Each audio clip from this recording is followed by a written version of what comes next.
Hey, welcome back to the Grottu Orloff show. Hey, I was just thinking about this guy here, Boris Karloff.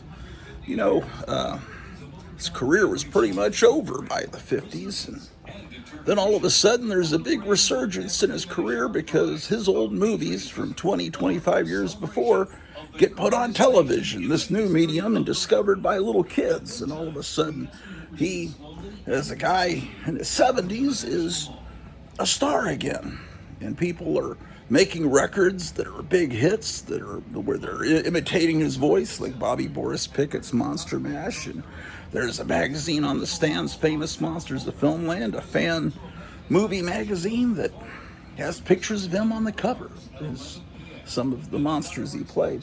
And there's always been movie magazines since the silent movie days. I've got movie magazines with Clara Bow and Rudolph Valentino, and those movie magazines were on the stands just always, and they still are to a little bit now, even though there aren't magazines don't even exist anymore. But I still occasionally will see people there at the checkout counter at the supermarket, and yeah, it's kind of a traditional movie magazine, but there were always these magazines that had movie stars on the cover. Whoever the big stars were at the time, be it Marilyn Monroe or Rock Hudson, or Cary Grant, and they would tell stories about, oh, this one's getting divorced and that, this and that. Women have always enjoyed these magazines, and I guess guys too. And now they're really cool and historical. We're going to look at some of those today.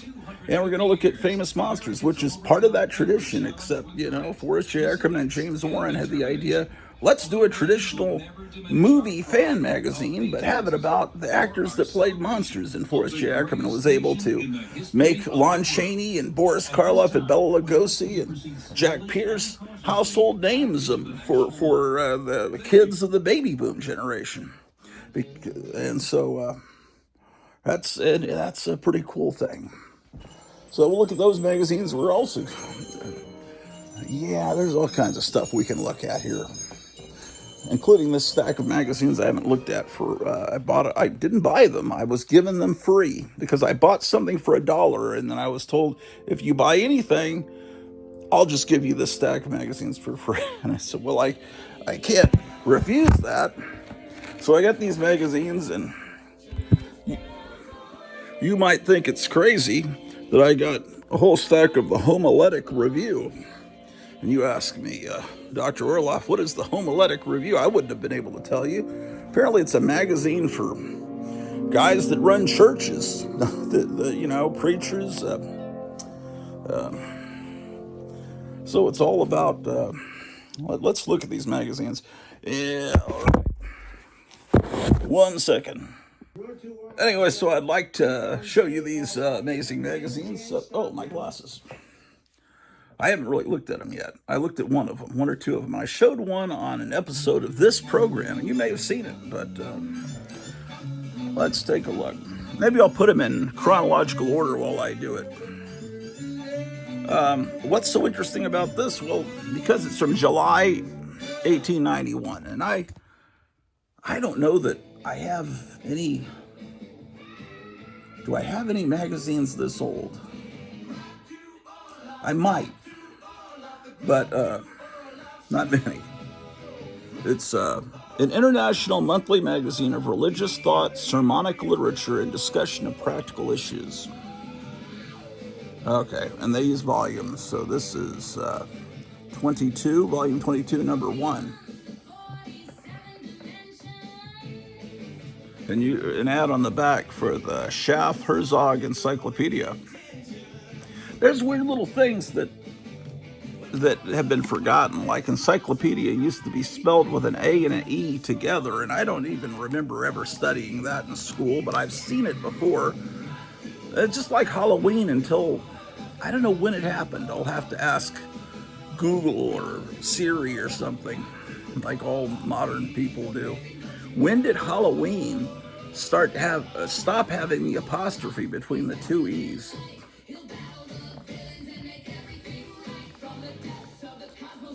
I like to write it with the apostrophe. just because I am a contrarian that likes to rebel against modern times. Just I like the way things used to be,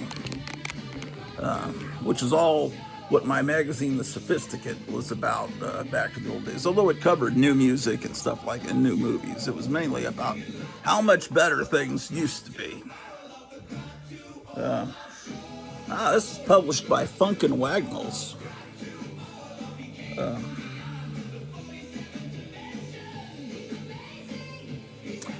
I think it might be better to put you behind me. Get thee behind me, Satan. Not to say that you guys are Satan or anything, but let's get you behind me. Let's see if this will work. But then you won't be able to see Drew the dog, but you'll be able to see what I'm looking at better.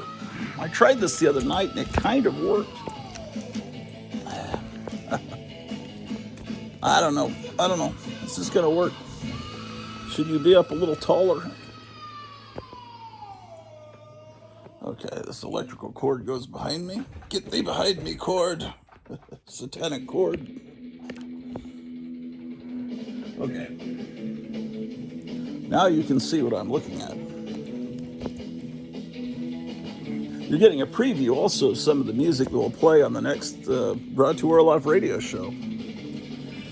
I put all the music together on a DVD-R and then I play that and then DJ it. Giving away too many secrets. Okay, all right, I guess you can see. I don't know, man, maybe it needs to be more like this. The Total Abstinence Life Association of America issues 3 plans of insurance. Insurance for whole life, paid up before old age. Plan number 2, insurance for productive life. Okay. There may be, it may be true what some men say. It maun be true what the men say. Public opinion endorses Sapolio. It is a solid cake of scouring soap. Sapolio is not a good name.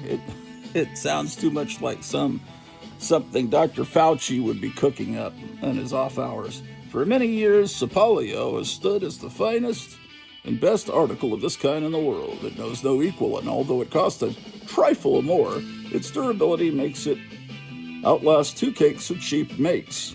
It is therefore the cheapest in the end. Any grocer will supply it at a reasonable price. See, people talk differently back 1891. Let's see, let me think about that. 26 plus... This is 135 years old. Is my math correct?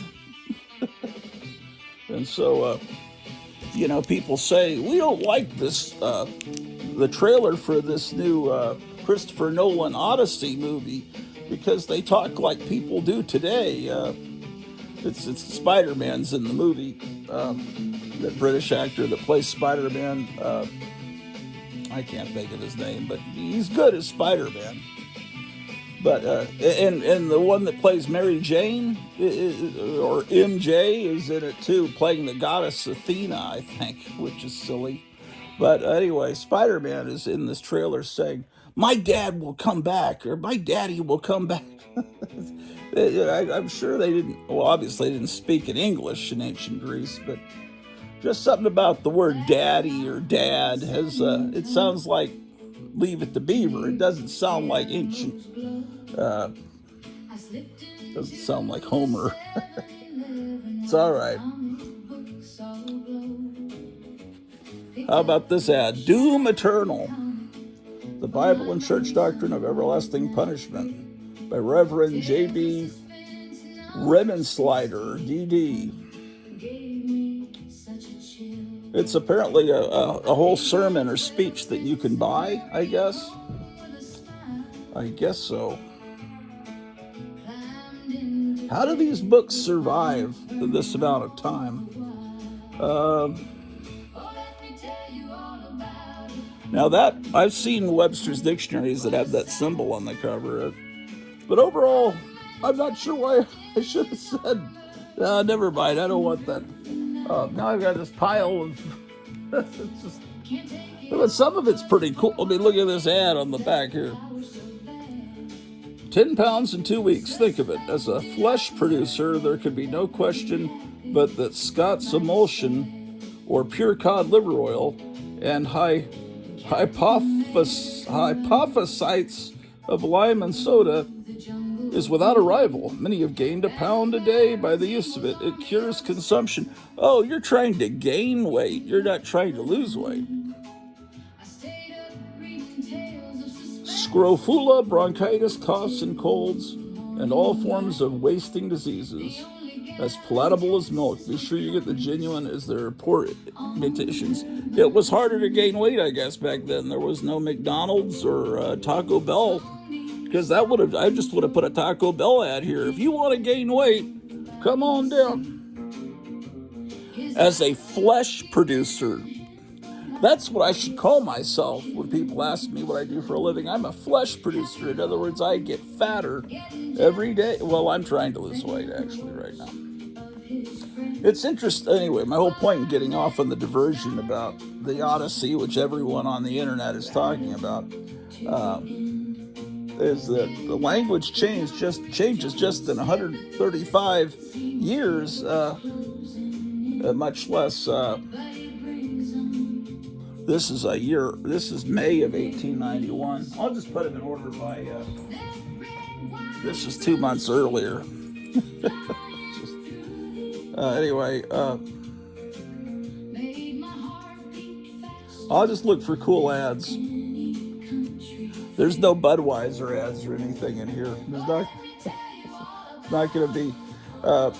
You can tell a lot about the time. Well, obviously, this is a certain market. This is being marketed to very devout guys that run churches. 5. Okay, July. Okay, but. And I've got little pieces of paper on my pants, talk about marble chipping. Here's a little piece of paper that fell off. I wonder if I could send this to CGC and have them grade it. This one doesn't have a cover, but they wrote April 1893. It's a little more recent. Paper's a little whiter. Yeah, this is printed on slicker paper, so this isn't going to flake off. American Watch.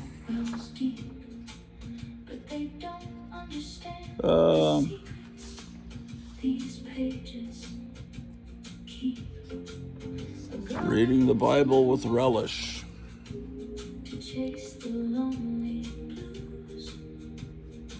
Church architecture.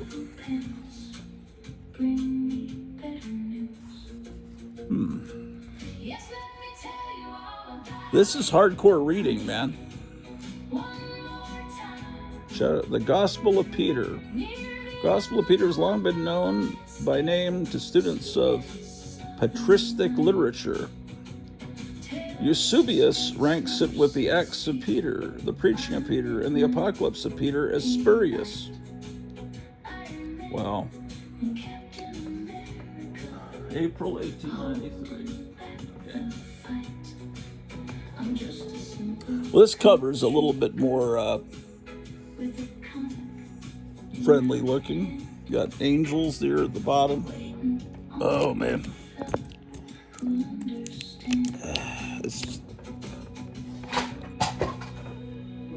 Oh, shoot.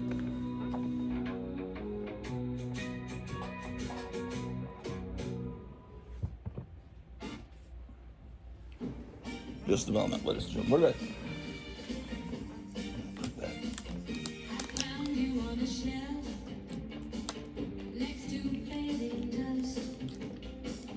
I was going to do an episode yesterday, but I just wasn't in the mood. It's all right. You'll survive.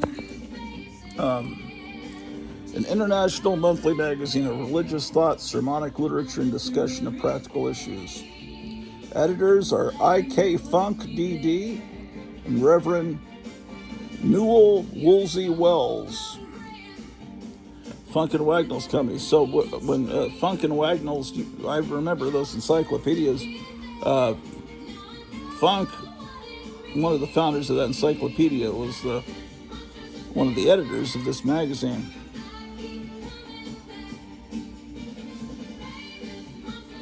Printed in the United States. How about that? The homiletic. What does the homiletic mean? Look at this modern typewriter you can get. It's pretty cool looking, actually. I don't think, if you put these in an antique store, antique mall, they wouldn't sell. I mean, you could try to sell them for $0.25, or they wouldn't sell. I guarantee you, there's nothing. But somehow I feel like I need to be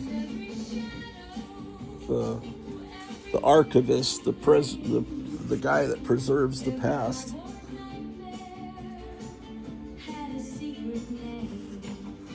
There's this guy's ad for durable ceilings. The ceiling's falling on him.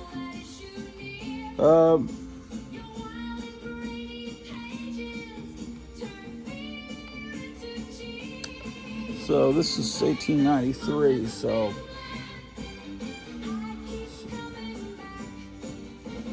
this is about 20, 25, 26, 27 years older than this house that I'm in. Okay, June 1893, April, May, June. Okay. In 1891, the cover was far less interesting looking, but then they're not. This is for serious guys that run churches. They're not interested in the dollar typewriter. Oh man, look at this church hall and lodge furniture. This is like if you run some kind of lodge or church. Look at that, man. If I hosted the show behind something looked like that, it would be great. Okay, March 1891.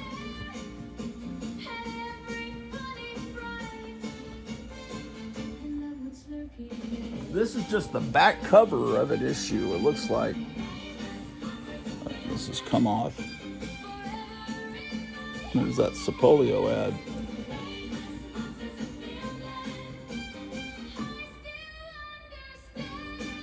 Free compound oxygen. They're showing freed slaves. You don't see that in advertisements much anymore.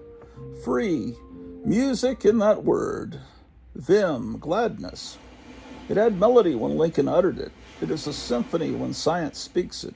But here are science and nature combined in that delightful harmony. Compound oxygen.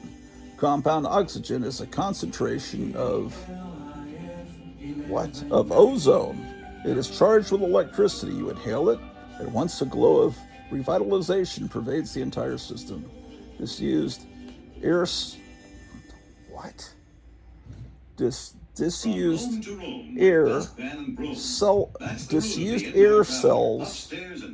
open up to receive it. Circulation is quickened. The chest expands. I don't want to read all this, but anyway, it's a crazy looking ad. That way she can take a lively companion wherever she goes. With a portable radio, she has delightful company. Wonderful entertainment. April 1891.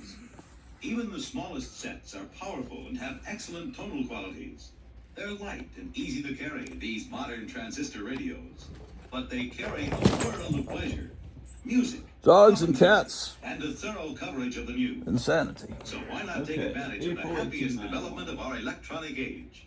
Whether you are traveling indoors or out, take a lively companion wherever you go. Take a portable radio. Here's a coverless one. Look at this ad. It's just all text, man. Dealer presents Mustang. It's the unexpected. 1,500 facts and similes for sermons and addresses. Mustang, honored by the Tiffany Award for Design. Mustang, with its wide choice of options, Mustang can be a sports model, a family car, or a luxury car. Mustang. Medicated throat bandage. Do you suffer with piles? A new magic lantern.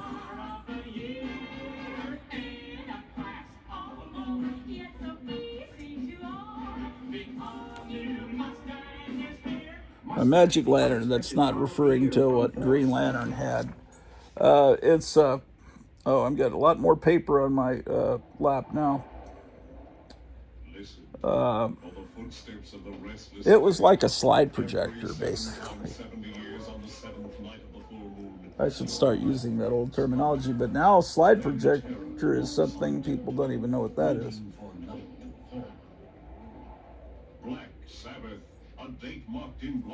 How old is this one, man?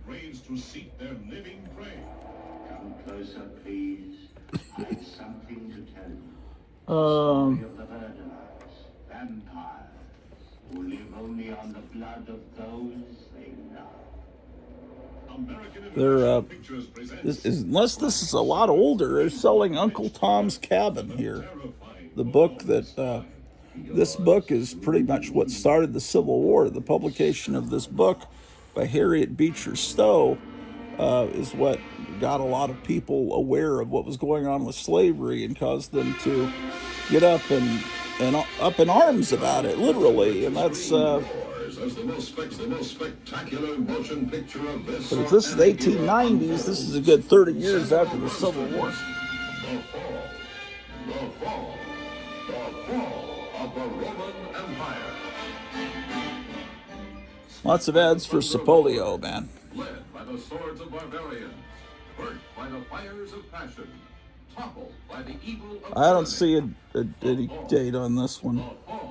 I'll put maybe some of these are from the 1860s. Is that possible? Rising to a spectacular new summit of motion picture excitement with a magnificent cast headed by Released from the bondage of disease. The exhilaration and gladness are indescribable. You begin to do it. You begin to do with ease what has been dreary for long. It's kind of depressing. All the sicknesses they had back then, man. They're in a lot better place now, I would say. My gosh. This is 1892, number 6.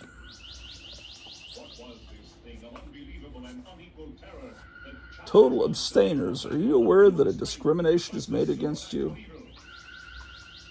When they say abstainer, are they talking about abstaining from alcohol? I think. Insure with us at 30, stop paying at 67, and those at 60 cease at 74. Then they have full paid up policies, or they can surrender their policies. It's life insurance. I guess it's maybe simply because the many so-called moderate drinkers, increase the mortality rate, and hence total abstainers carry the burden. Okay, this is insurance for people that don't drink. Abstinence, Yeah, normally you hear the term abstinence. When you hear the term abstainers, it throws me because Hot Springs, Arkansas, the Carlsbad of America, reached only via the Iron Mountain route. A solid train leaves St. Louis daily in a Pullman buffet sleeping car through from St. Louis to Hot Springs on the 9:26 a.m. train. Elegant hotels, sublime scenery, delightful climate, and healing hot springs. Round-trip tickets on sale throughout the year from all coupon points in the United States and Canada. Man, I've heard of Hot Springs, Arkansas. That's still there. Massachusetts Benefit Association. There's a lot of stuff for life insurance and stuff like that. There's not going to be, there's not going to be a lot of ads for fun things. Let's see.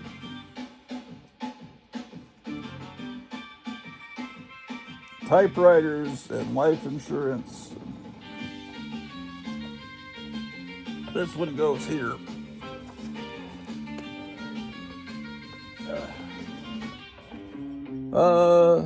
Here's a more recent one, June of 1895. Woodbury's facial soap for the skin, scalp, and complexion. Look at that, man. Looks like Wyatt Earp, doesn't it? A pure antiseptic toilet soap. Toilet soap. Just a. Even I was just watching Howdy Doody this morning on the Throwback Channel. Even since the 50s, and Colgate used to be Colgate's dental cream instead of they also call it toothpaste, but they sang brush your teeth with Colgate dental cream. Yeah. Yes. 1895. The year I was born. Let's see, June 1895. That'd be up here. Here we got November 18. That was June. Okay, this is even more recent. This has had some moisture exposure. Maybe I should be putting this too close to my face, man. Because wherever this has been for the last 130 years is, I probably don't want to know. I don't think they've just been sitting around someone's living room. January, it might be covered in asbestos for all I know. June 1893 from sitting in some. Okay, nothing interesting in that one. I don't think many people are still tuned into this show, but trust me, we'll get to some entertainment later. But I have to look at these because they're on top of a pinball machine, and that's unacceptable. I have to I need to clear up that pinball machine. Drew, you want to go on? I gotta probably take this dog on a walk here. November 1893. Consumption. What is consumption? I always hear, in old westerns, consumption may be averted. Now is a good time to begin the work of averting it. If your lungs are weak and your tendency is toward consumption, you should think now about preparing it. That's an old term for something. I'm not sure what it is now.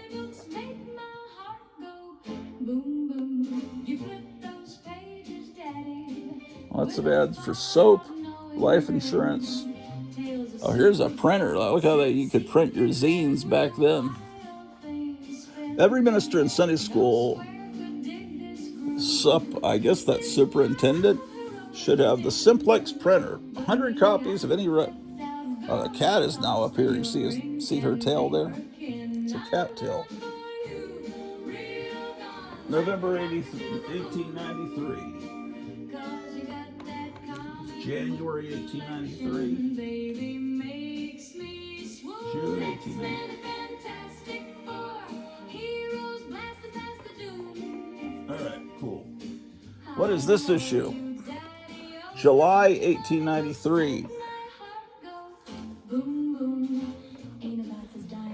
Wonder if there's any of these on eBay. This would be fascinating to people that do run churches. I think. Sin of Achan. Who's Achan? Self-valuation for Christ. Great hearts are in even greater need than sweethearts today. Let the latter lovingly devote to God's Nazaritic title of the former. Tithe, rather, of the former. And why not feminine great hearts, too, at the time when the Lord is giving the word, and great is the company of the women that publish it. There must be some who can run swiftly with the tidings. And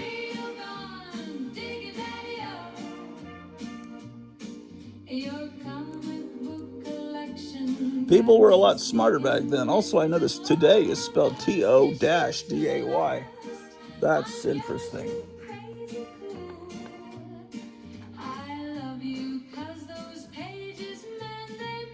June, here's June, here's July. Maybe I'll have a complete run.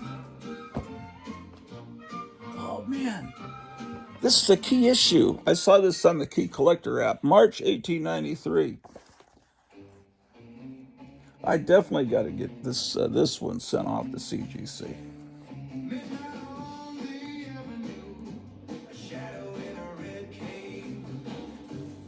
When you sneeze, cough, choke, and gasp for breath, beware, it may be a serious symptom.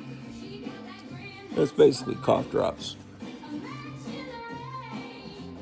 This is making me worried that I'm going to catch these horrible diseases by flipping through this magazine. 1893. January, February. 1893 was the year my wife was born. Ooh, this one looks old. Yeesh. No, this isn't that old. November 1891.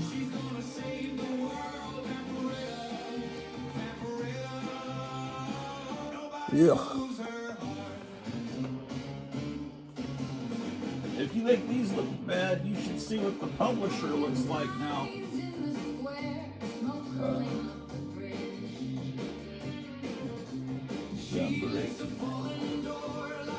Seems like in late 1891 they didn't use as good a paper. Yeah, you can see they stopped using good paper for a while, and then let's see, May, July, November's after July. Ugh. Yeesh, this cover, yeesh. September 1891, I remember that just like it was yesterday.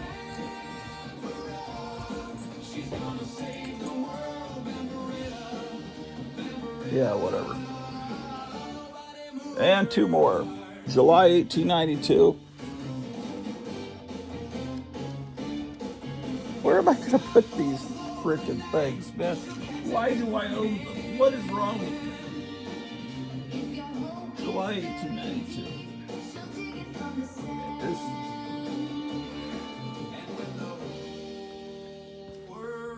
June, July. Ooh, another key issue. Look, it's a special issue. It's probably going to have a toy catalog in it. Special for new and valuable franchise for those. For new and valuable franchise for those who are new subscribers. The Hermetic Review for 1894. See particulars on page 164 through 166. Let's see what's going on, man. That sounds exciting.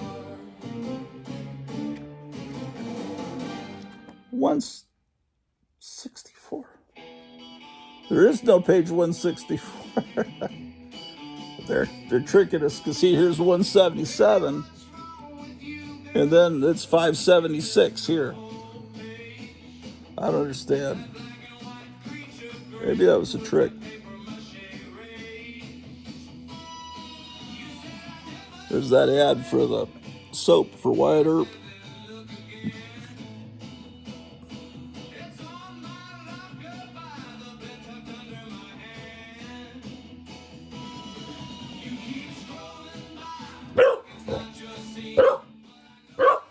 Scott's Emotion. Childhood covers the tender period of growth when the body must have materials for healthy flesh and bone development. Otherwise, the child will be thin, narrow-chested, and weak. Scott's Emulsion, the cream of cod liver oil and hypophosphites of lime and soda, is a palatable, easy food for growing children. It gives them healthy flesh. So I should use that with my wife when we go to a restaurant. This food is very palatable. 1893. This one's in pretty good shape. I would say it's in 6.9 position, 6.8. Let's see, for some reason. July 1893. I'd say it goes about here.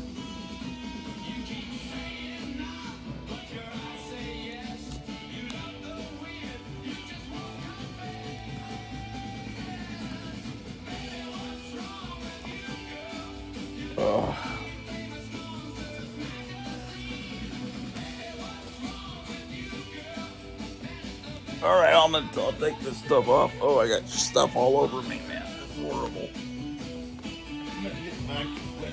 Oh, horrible. Horrible.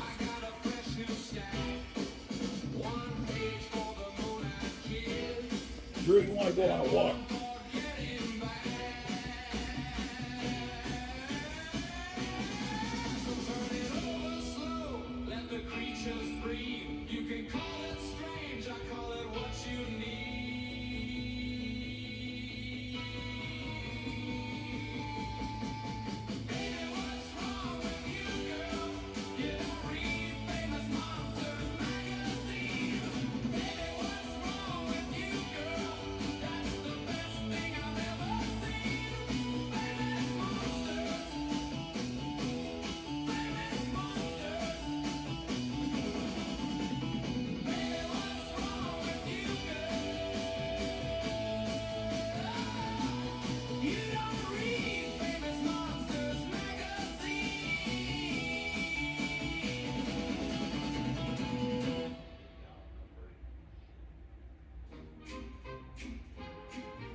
Saving the world from morning till night with super strength and X-ray eyes. She don't need no whiskey, she don't need no wine. People talk, they spread those lies. Say she's tipsy when she flies, but that girl's powered by yellow sun. She's cleaner than Metropolis on a Monday morning. Supergirl is not a drunk, no, no, no. She's high on justice, not on junk. No, no, no. She can leap tall buildings, save the day, and still be home by 8 o'clock, okay. Supergirl is not a drunk. She punched out Brainiac, stopped Darkseid's crew. Am I in pause? Did it all without a single brew. I'm still recording, hold on. One moment. Gotta do some vacuuming.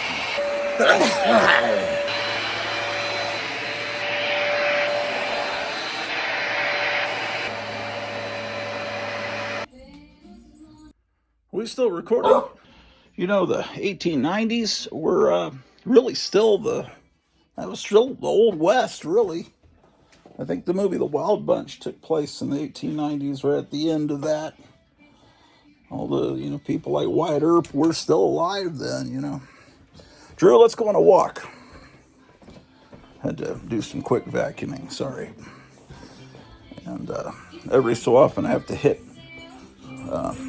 If I leave it in pause too long, it'll stop the recording. I don't know how long it takes, 5 minutes before it just shuts itself off. So I kept going back and turning it back on and off. Here's the leash. Drew, let's go out for a walk.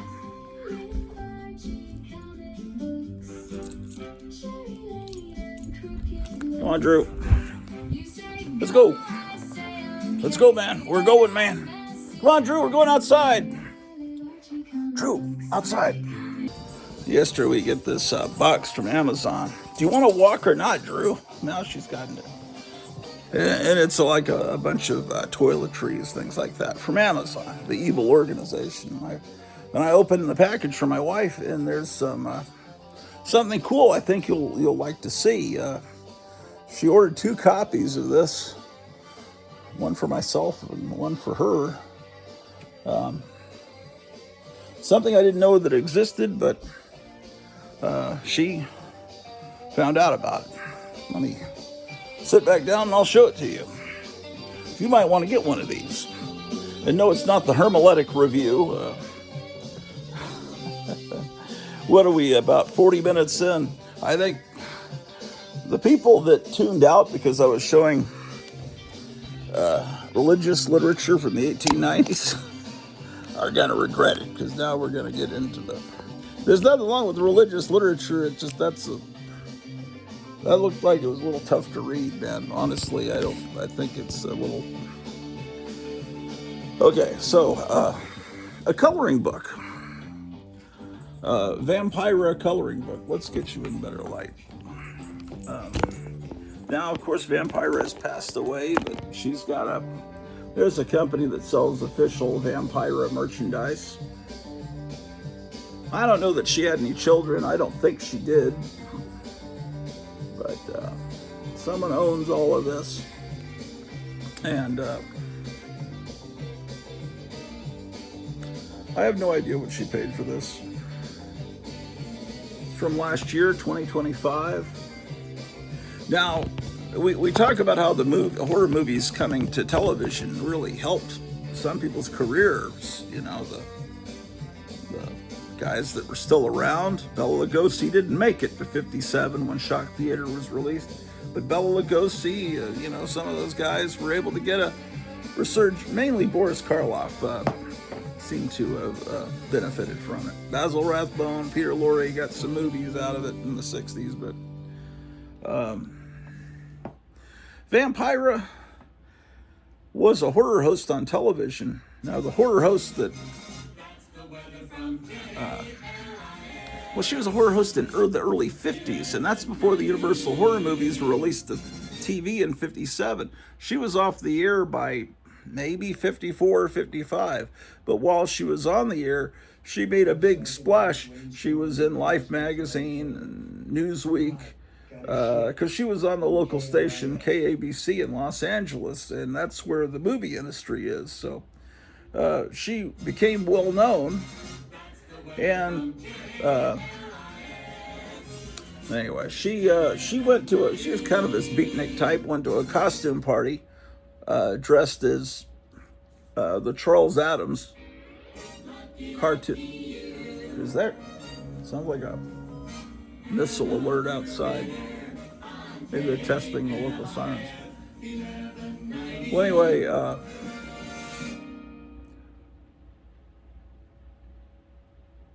what is that sound? That might be the... Let me see what that sound is while I tell you the story of Vampira. Let me put these books where they won't get messed with. Put them in this famous monsters box. They'll be safe there.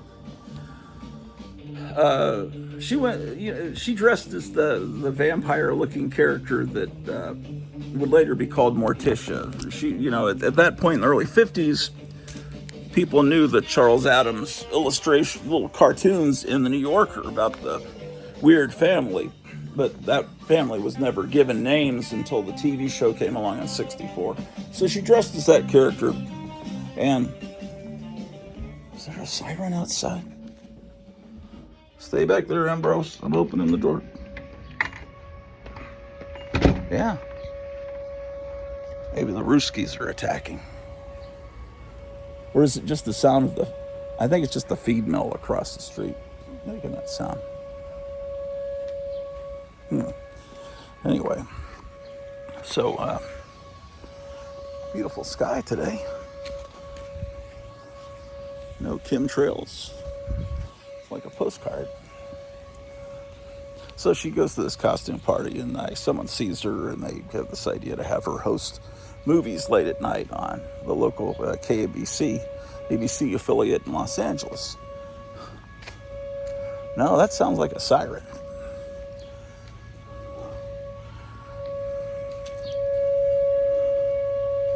Ooh. They must be testing for the tornado alert, maybe. I don't know what. But I sure heard it, even over my music in the living room.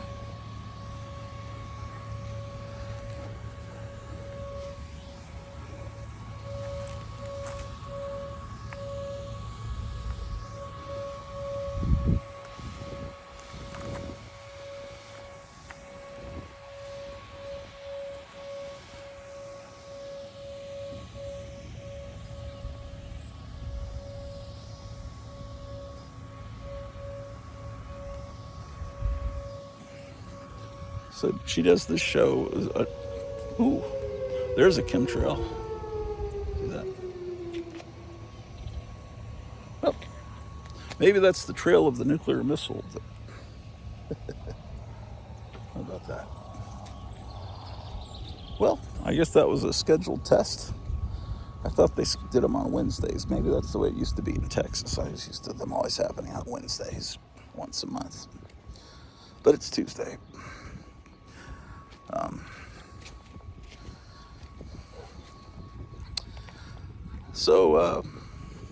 She makes a splash for a while. Then after that, it's no work. Ed Wood calls her up. Will you play that character in my movie, Grave Robbers from Outer Space, that was later titled Plan 9 from Outer Space? She needed, she needed some money. She thought Ed Wood was kind of a flake, but she did the movie, but she refused to talk, and she did her makeup a little differently than the way she did it on TV. She didn't want to destroy her character of Vampira completely with that movie, so she played like a living dead woman.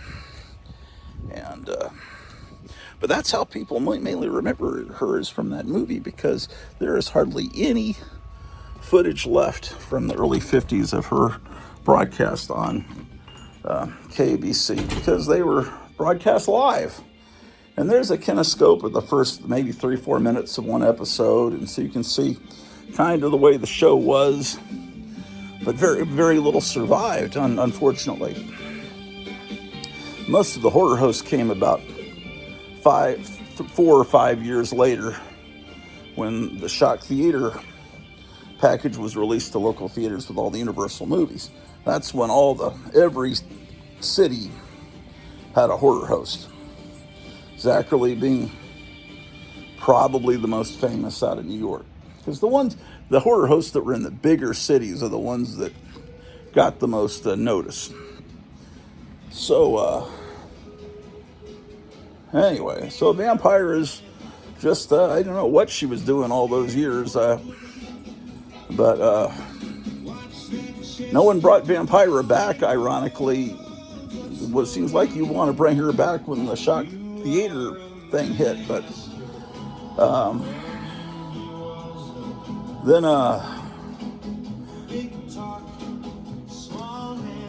by the early 80s, some of the punk rock musicians, there was one group called Satan's Cheerleaders that got her to come in and record some poetry. They set to music, and she did this poem, Genocide Utopia. She was this beatnik chick, but she was older then. And then the Misfits did a song about her, and there's pictures of Glenn Danzig and the band with her. And my friend Tom, that moved out to Los Angeles, helped her move from one house to another. So, she was much older then. But anyway, the Vampire merchandise that comes out now is authorized. She was able to make some money in the latter years of her life, but she did not benefit. Oh, the main problem, here's the early 80s. We all remember Elvira. She was on KABC too. KABC calls up Mila Nurmi, Vampira, and they say, hey, we want to revive the Vampira show. 30 years later. And she thinks, oh, great. And we're gonna have a younger lady play Vampira, but we want you involved, and you're gonna play like her mom. And I don't know if she was thrilled with that, but mainly what KABC wanted was her scripts, because she had all her scripts, and it's like they wanted her on board, and so they knew what to do. But she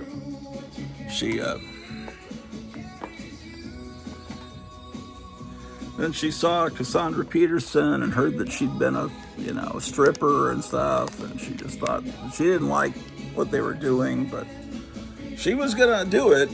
But then they just forgot about them. I guess once then they just forgot about including her and just went ahead and changed the name to Elvira and blew off Mila Nurmi. So she sued. There's some of these Fangorias I was looking at the other day have articles about the lawsuit, which was an ongoing lawsuit at the time between Vampira and Elvira. And I like both Vampira and Elvira, so that's a hard one to take sides on. But yeah, it was wrong what they did to her, man. So she didn't die rich or anything, but she was getting a little bit of money from the merchandise at that time. But anyway, this is a new thing.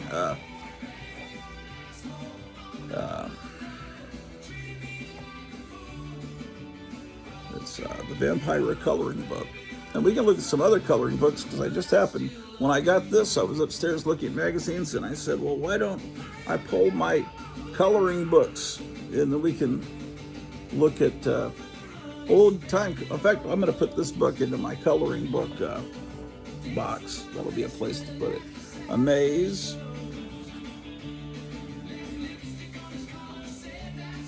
Apparently, amongst the younger people that are all into this TikTok, Chinese TikTok thing that everyone loves, apparently that's something people do, is they color on TikTok, but they color it a very elaborate way with all kinds of shading.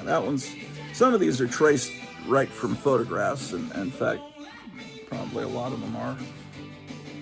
You could probably just put in a photograph into Grok and say, turn this into a coloring picture, and it would do it in about 20 seconds, if even that. In fact, I wouldn't be surprised if that's what they did. Grok is far, far superior and smarter than the stuff that Meta AI that Facebook, Mark Zuckerberg has. That they're, if I tell Grok, put a 1950s pinup girl next to a comic book rack and have these titles in the rack, it'll do it. It'll do whatever you say. Mark Zuckerberg's thing, well, I can't put those titles, I can't put Tales of Suspense because that's copywritten. Grok doesn't give a, it's like, I can't turn this picture of Betty and Veronica into a real photograph because they're wearing swimsuits and it shows too much leg. It's like you're getting some Victorian lady from 1895 is the censor at Zuckerberg's platform. And yet we know he's an evil guy just like everybody else. But yeah, this is a pretty good thing that my wife got. This is a character that, she was basing her character on what later was named Morticia Addams, but there's been, these characters go back to, before Charles Addams drew that, there was, Theda Bara in the silent movies, and there's always been that evil vampire-looking, dark, brunette type character has always been around. This is what she did at the beginning of you can see this video on YouTube where she would go down this hall with all this fog with the camera pointed at her, and then she would, the beginning of her show, and then she would scream. But she was on the red couch and everything, and she went around Los Angeles. You can see these pictures in Life magazine where they took her around Los Angeles, and she talked to kids and stuff, and ate at a hamburger restaurant. What are these supposed to be, bookmarks? I guess so. Yeah.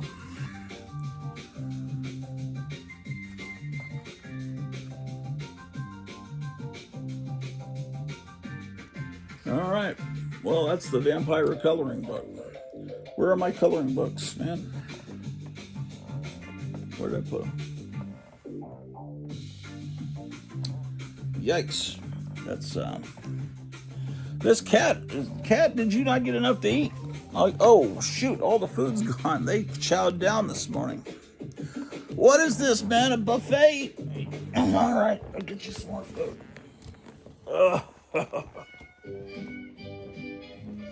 Yeah, you guys ate every atom of that.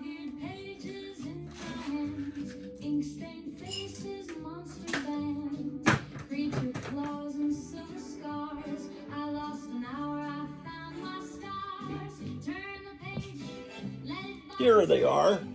Amazing.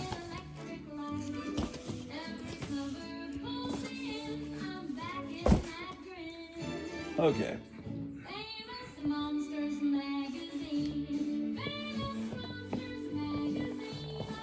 Okay.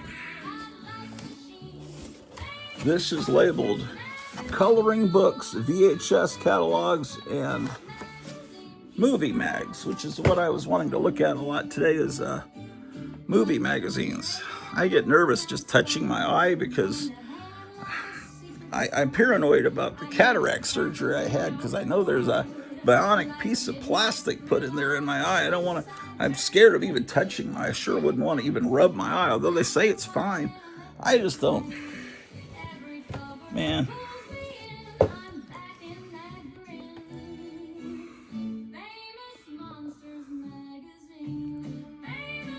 Looking at the two to see which one's in the best condition for my preservation purposes, because my wife may not care about having books in as much a pristine condition as I do. There we go. All right, so we're going to look at some coloring books, ladies and gentlemen. First, we have this Ultraman coloring book, which looks like kind of a, this is a bootleg affair. I see that. This is from, this was a store in the 90s that used to be at the North Park Mall, I believe, called Right Brain, Left Brain. I remember Eddie Holland and Joe Riley being the guy that did the Hypnotic Eye, told me about this store. It was at the mall and had Japanese toys imported, and it was really expensive, but really, really a cool place. So I went there a couple of times, and they must have had this Ultraman coloring book, which is, you can tell it's a homemade affair, but it's easy to make copies of coloring books. It's nothing that's more copyable.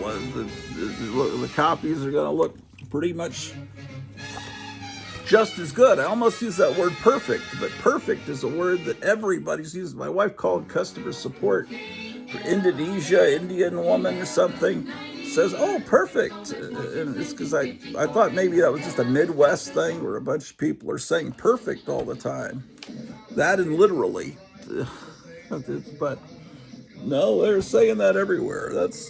Maybe that's what maybe that's what we'll remember the 2020s for, is perfect and literally. Those I can't see anything else today. Maybe TikTok. What other horrible things are happening now? These are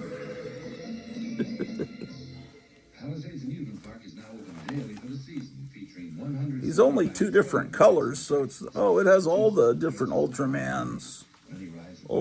That's Ultra 7, right? If I'm not mistaken.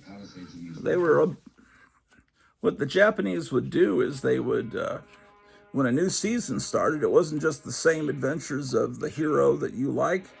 It was a different, like, imagine if Batman in 66, in 67, it might be a different guy who's also a bat kind of superhero, but he might, he might be the flying bat. And then season 3, you got a different actor, playing a different person, but he's still in the same world, and then there might be some episodes where you see the old Batman. That's the way the Japanese do it. They, with the studio that makes Ultraman, which is Subaraya, if I'm not mistaken, they would have Ultra 7, and then there'd be Ultra, there were just so many different Ultra characters till you get to the point where you can combine them all in a big special or a theatrical movie and have a whole family of Ultra people. And there was even a female one. And then you have kind of a Justice League thing. And the same thing with what people in the United States know as Power Rangers. Those were shows from Toei Studios. And every year they'd have a different 5-man group, and they were all different colors. And there'd always be a pink one that was the girl. But the year that they did the dinosaur themed, it was called Zoo Ranger, and that was the season where American production company bought that show out and brought it over to the States and kept just maybe 5 or 6 minutes of the Japanese episode with the fight scenes and filmed all new scenes with American actors, because once they put on the mask, you don't know that it's what race the person is under the mask. And so, and they also bought the old costumes that weren't being used anymore, all the monster suits and the suits of so they could show them putting on the suits and all that. And then the character in the yellow suit was a guy in the Japanese show, but in the American show, I guess they wanted to have an extra woman in the group. So anyway, so then all they were doing the subsequent seasons of Power Rangers is just getting different seasons imported from Japan, keeping the fight scenes, maybe making them not quite as violent, and then giving you the most insipid garbage footage of American actors. Yeah, anyway, so I don't know. I know it's sacred if you were a kid in the 90s, but I was not a kid in the 90s. I was in my 30s, so yeah, that's what I'm talking about. You get all the different guys from different seasons, and you can all tell that, you know, it's all recognizable as Ultraman, but there's slight variations in the costumes. There was Ultraman Taro, there's Ultraman. I just can't remember all the names. I used to know them all back when I was hanging out with Joe Riley.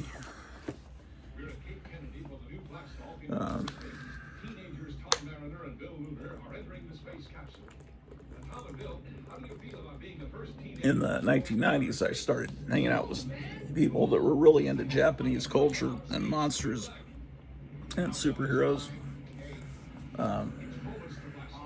This is a Bullwinkle and Rocky.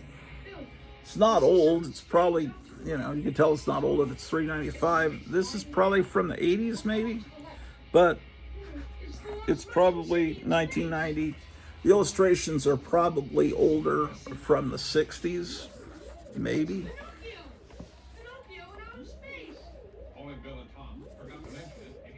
It's hard to tell. I guess 1990. I guess that's 36 years old. I guess that's old. I don't accept it as old. I think 1990 is like yesterday, but when I think of everything that's happened in my life since 1990, sometimes I realize, yeah, that was a while back. I think if I knew what I know now in 1990, how different would my life be? It's easy to... Maybe I can invent a time machine and go back and talk to myself in 1990. This is also a modern Snow White, that hideous thing there. This is 1993. Illustrations, I don't think are from 1993. I think these are older illustrations, but I really have always been a fan of the Snow White Queen. This mirror caused all the problems, man, by telling her that Snow White was more fair than her, more beautiful. But I think that she's prettier. But maybe, I don't know, maybe not in that picture, but they're about equally pretty. I don't know. But if just lie and say you're the prettiest, then you don't create all those problems, man. What was wrong with this guy? Created all those problems. Okay, now we're getting into some real vintage stuff that I got instead of stuff I got when I was in my late 20s like that. Here's something I got in 3rd grade. Planet of the Apes activity book. The front of the coloring book shows someone being brutalized by the authorities.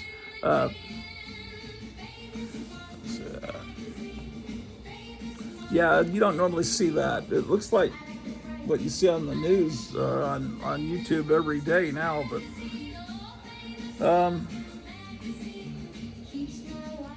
it says 1972, 1974. Illustrations are a little bit crude, but oh, look, you can figure out, you have to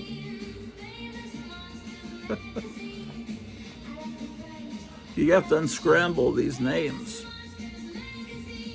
Wait a second. Is that, what are they? Yeah. Navo. Who could that be? Ayusus. Zayas. And Zira is Iraz. These are good names. Taylor is Tylower. And Cornelius is Quilnenross. These are like names that, you know, you go to some of the restaurants my wife would take me to. It's like those are the things I'd see on the menu. It's like, what is that? I've never heard this. You've never heard of Quilnernoss? Why, no. I'm just kidding. Picture the color. I like the food she would take me. I'd never eaten at a Thai. I always loved Chinese restaurant, but I'd never eaten at a Japanese restaurant or Thai restaurant. I'd never eaten at an Indian. I actually guess I had Indian food. Back in the 80s, early 80s, I was taken by some of my friends. Was that high school or early college? Might have been early college, right? So the new wave punk type people in my high school, some of them I was friends with, some of them I kind of knew. But they all went in this big old 50s convertible to this restaurant called Kalakanji's, I think it was, in Dallas. I don't know how I got talking about this from looking at Planet. I guess the names were scrambled. And it was, what do you call that? Man. Oh, shoot. I can't think of the name of the religion. But there was a whole neighborhood of people of this religion. They cluster and buy up whole neighborhoods. And there was a restaurant, there was a temple, Hare Krishna. Yeah, sorry. And they had a temple with this big giant Hare Krishna, I don't know, statue of Krishna or whatever it is. And that looked like something out of that might, like in a Ray Harryhausen movie, come to life. But they had this outdoor courtyard, and they had this famous restaurant in Dallas called Kalakanji's, where I guess it's Indian food. I don't know. But I'd never had it before. What I had is kind of looked like green toothpaste. And I remember this guy with a beard came, "Are you enjoying what you're eating? Do you like that?" That's some little kid. Yeah, I guess he could tell I was a newbie. This is a game you could play that looks challenging, right? You can cut out your pieces and be Taylor or Cornelius. The picture to color. What they don't show you is that he's taking pictures of all the dead bodies of the humans they just shot in the cornfields because they were eating the apes' food. A picture to color, Nova. Drawing fun.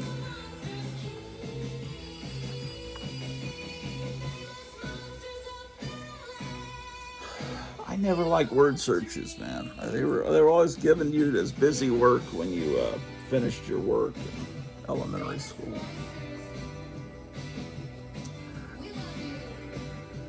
They don't really draw him to look like Charlton Heston. They make him look like a Kung Fu G.I. Joe, like a Kung Fu grip G.I. Joe, because I guess they didn't want to pay. Yeah, he's a generic looking human. I guess they didn't want to pay Charlton Heston for that.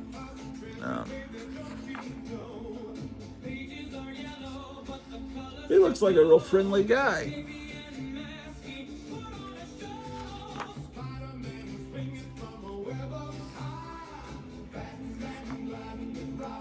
Yeah, they make Dr. Zayas look like a friendly guy. Man, I should have used this book as a basis for some of the paintings I've done. It gives you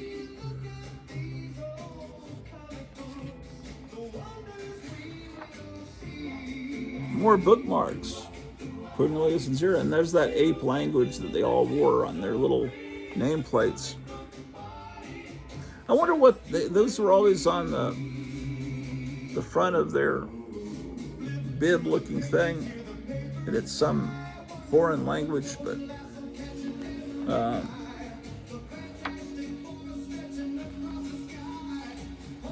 if it had been English, that might have been too much of a giveaway to Charlton Heston at the beginning of the movie that he might be back on Earth. Oh, look at this. You can make a mask and wear it. Just cut out the eyes. Luckily, I was smart enough as a kid to not color this, to not cut anything out. I had too much respect for Planet of the Apes to desecrate this, you know. Just like those little religious magazines were saved for 135 years somehow. This Planet of the Apes coloring book is an important part of me. I've had this, over 50 years. When it first came out. What is this supposed to be? How many words can you write using letters from the words Planet of the Apes? That sounded like a fun way to spend a Saturday afternoon. Movie stand-ups. Like, these are going to stand up. If you cut these out of a coloring book, they're not going to... You'd have to glue them onto cardboard. But I guess maybe kids are smart enough to do that. Who lives here?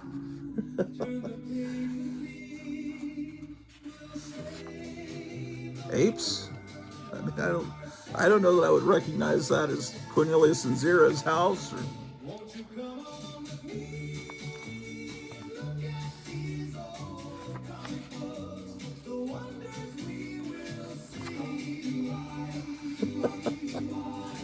that looks like you could make a stained glass window with that. Actually, that's a good idea. There's another maze. Secret message. You know, that's the only... Maybe she's been knocked out, but it could be. But maybe that's supposed to be Nova. But, you know, I know that they brought a whole bunch of dead bodies back. Oof. Look at that. If you... The thing to do is to make photocopies of these and then color them. But that, obviously, that's going to be paint by number thing, color by number. What do we have here? Running away. A guy that does not really look like Charlton Heston. And I'm not knocking. Of course you'd want to get paid if your likeness is being used in a coloring book. Who wouldn't?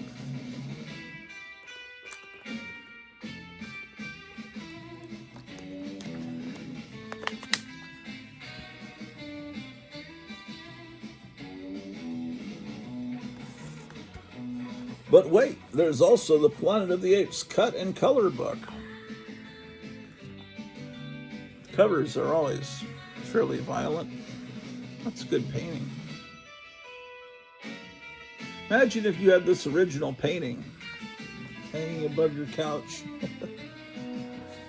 I never saw Dr. Zayas shooting a gun, and their guns didn't look like that.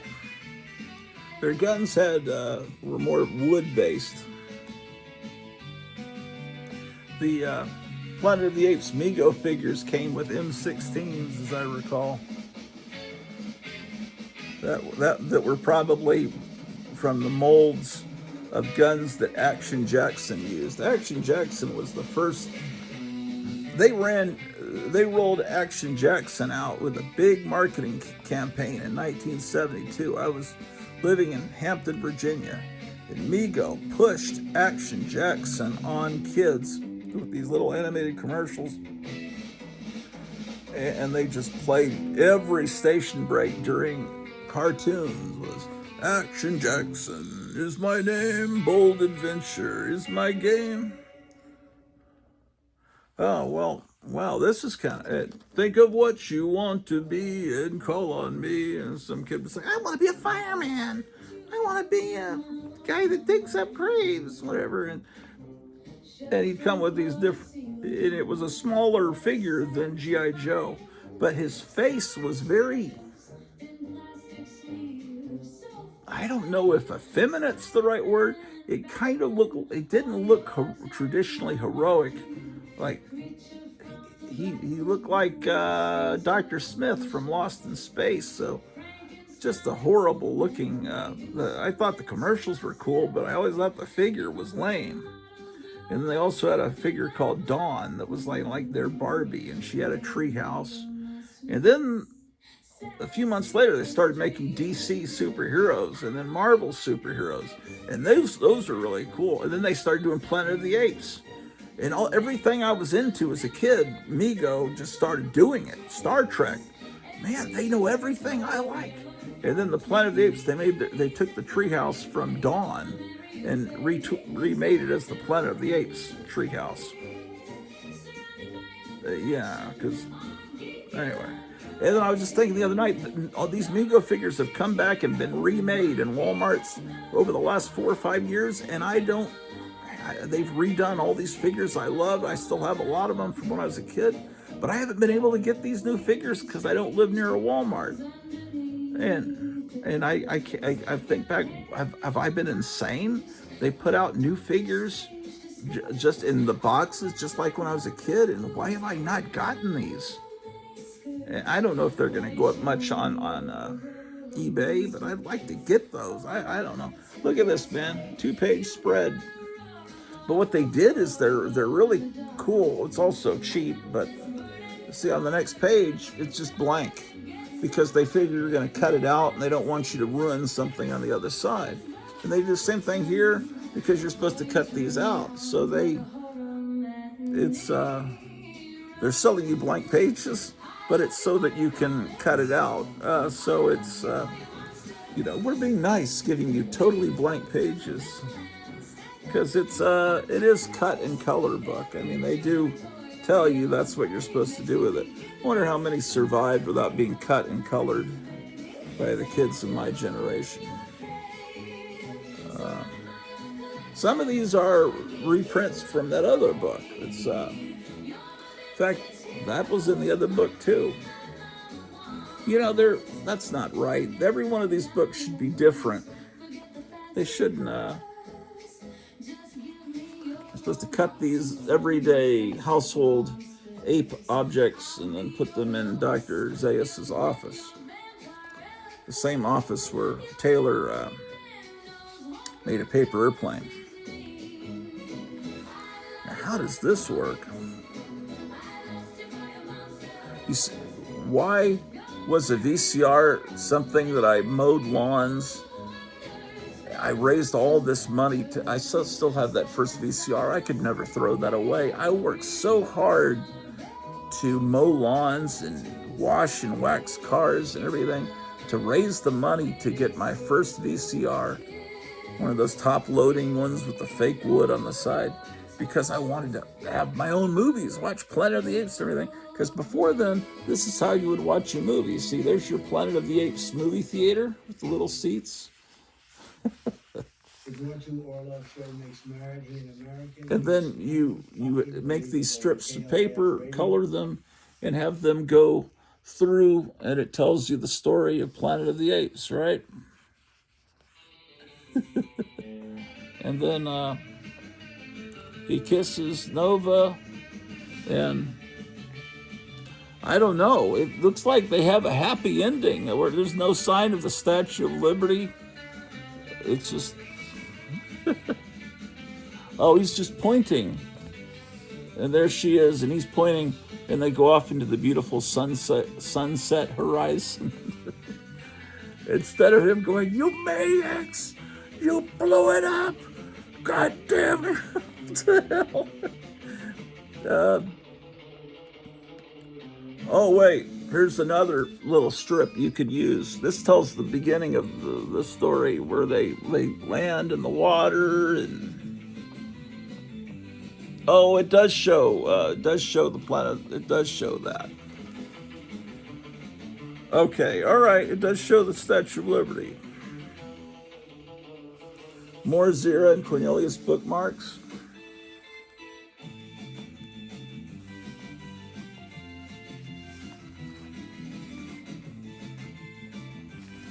how many of you have these from your childhood? Tell me down in the comments down below. And by the way, while you're doing it, give me a big thumbs up and subscribe. It doesn't cost nothing to subscribe. They make it all so confusing because when it says subscribe on Facebook, then it takes you to a page. You're going to pay $19.95, which is what a subscription has always meant. You pay money. But that's subscribing on YouTube just means that you'll get, in theory, notifications if they put out a show. Sometimes they don't notify you. And then you click a little bell, I believe, and that's supposed to make sure you get the notifications. Here you can be a gorilla. The other one was a Dr. Zayas mask. No, that's Dr. Zero. I'm sorry.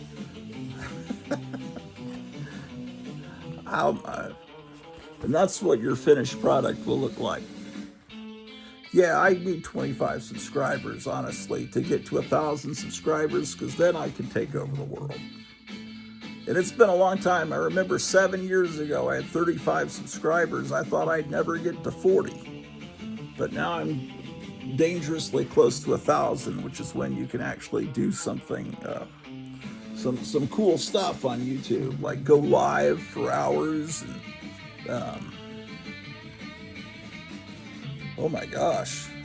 Oh, that just must be a random human. That's not Charlton Heston. That's just like some random human out in the fields eating the ape's corn. Make a mini coloring book. Make your own Tijuana Bible.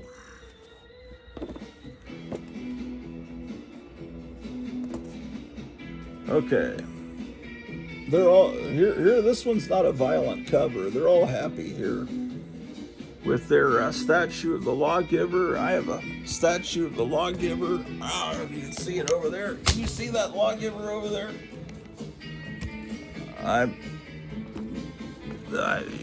All real Planet of the Apes fans have a statue of the lawgiver in their house somewhere.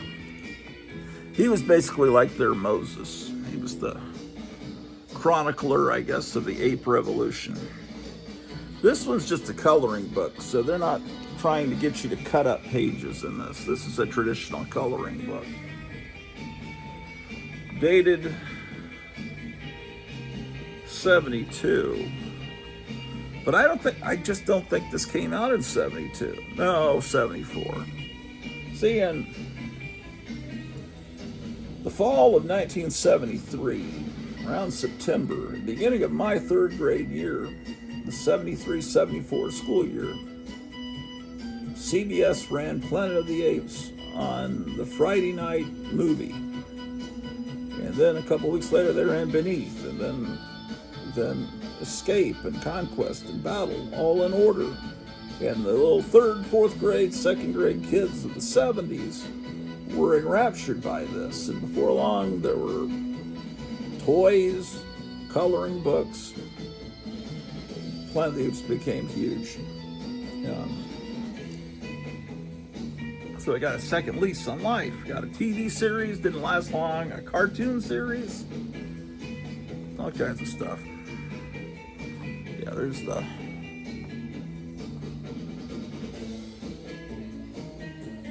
she kind of looks like she's kind of happy. The Statue of Liberty, when you really look at a close-up of its face, doesn't really look very smiley. In fact, it doesn't really even look like a woman. Man, that does not look like Charlton Heston at all.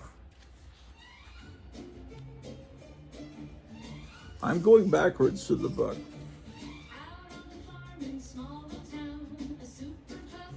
It tells the story. Taylor shaves himself with a hunting knife so he will not be recognized. Who wants to color a picture of a knife in a bowl? Why? I don't think any kid in the history of the world ever colored that particular page.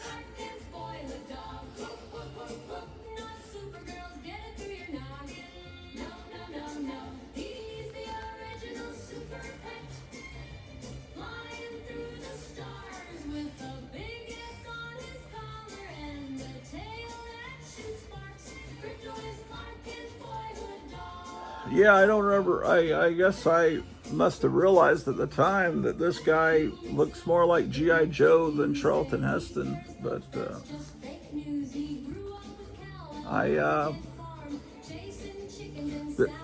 in late '74, well, this is probably just a few months after the movies ran on television.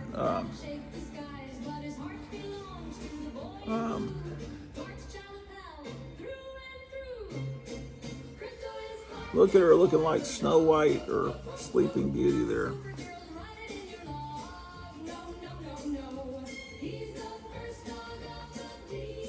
I like that pose there. That's the same pose as on the cover.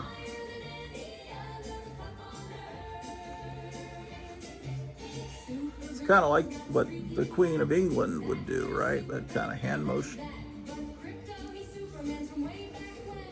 Look, footprints in the sand. What? That's the most boring page you could possibly waste crayons on.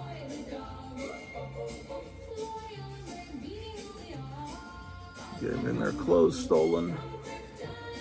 Oh, I want to paint a tree. Oh my gosh.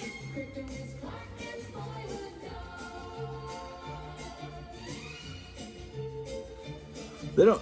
If they didn't give you a page showing there was a fourth astronaut that didn't make it, that died. I guess air got into her. She was in suspended animation, and it didn't work. And she was like this rotted, mummified old lady. You looked at her before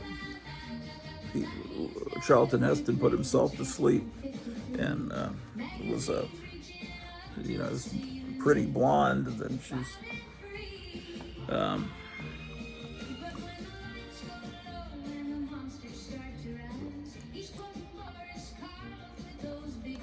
man. Memories of Planet of the Apes.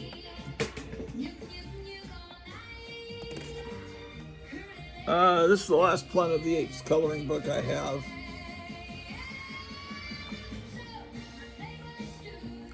And this is just a coloring book.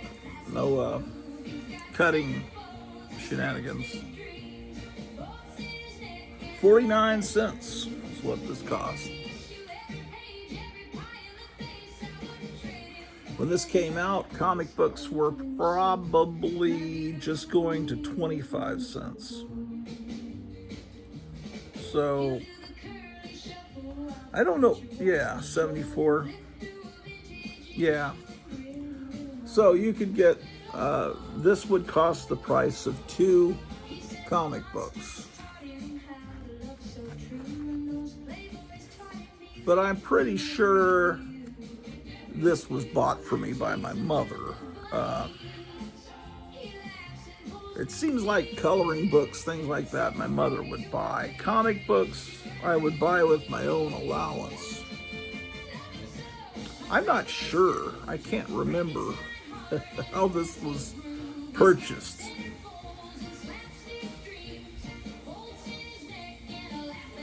Yeah, none of these actors look anything like the actors that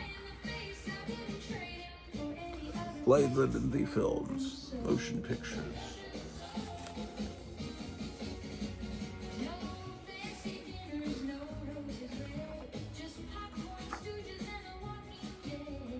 Too many pictures of people. We want pictures of the apes. No one wants to color that. You didn't get a Planet of the Apes book to color that.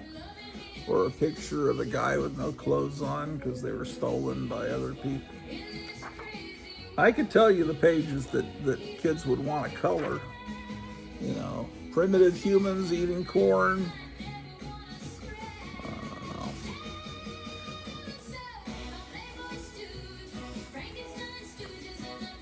That would be a page someone would want to color. A gorilla with a gun.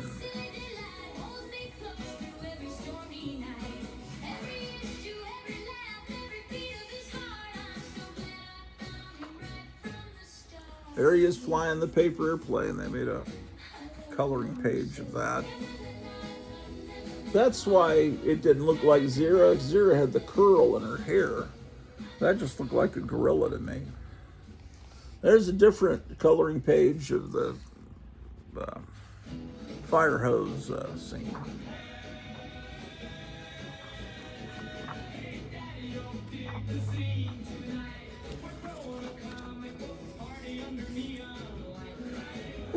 We'll look at some comic books. Those of you that are here for comic books, you're probably very disappointed. Well, they're showing that's their lettering.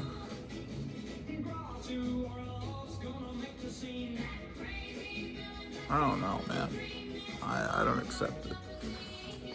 I always thought that was their lettering. That was the way they wrote. The society that the apes live in is about as advanced as... I always thought of it as about like ancient Rome, but I think ancient Romans were more advanced than the apes. But the apes do have running water, they have fire hoses, they have guns, they have rifles. I think the premise was that the apes, that the authorities, these the religious scientists, scientific authorities that Dr. Zaius represents, were keeping technology under check because that was something the humans had done, and they weren't wanting to bring in too much. So they probably could have been more technological, but they wanted to keep a kibosh on that.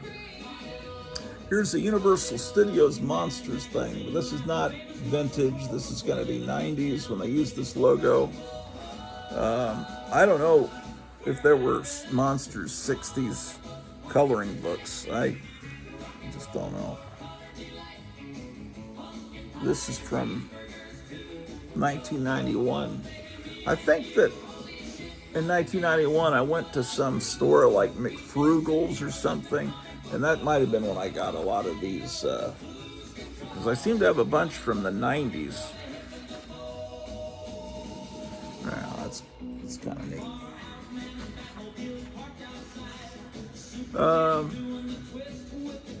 These drawings seem to be more detailed than the Planet of the Apes books.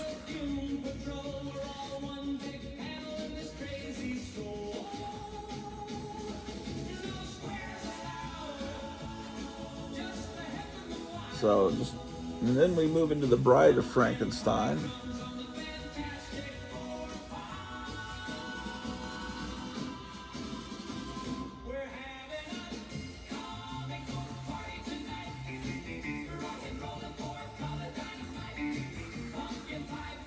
If I was, this looks like it would be a lot of fun to color if I was. Then we move into Dracula.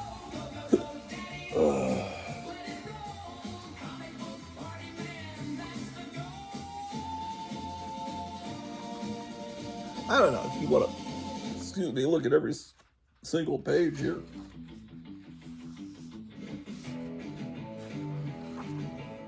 And the Mummy.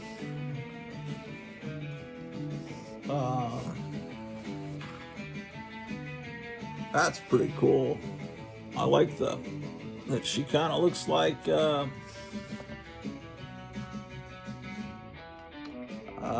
what does she look like? I don't know. Kind of like Vampira, actually.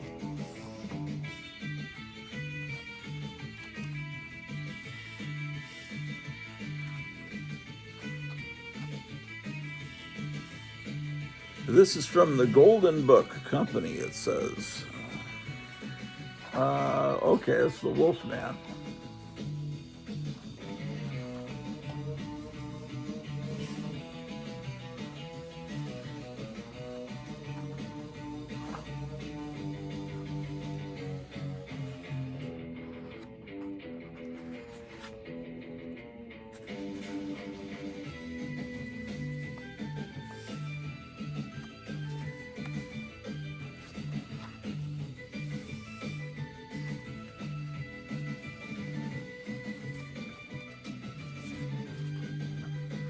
Oh, they have the creature from the Black Lagoon as well.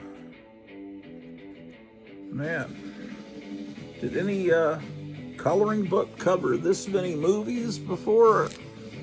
It's kind of a weird representation of him, but I can't think of any other time they coloring books gone through this many different movies.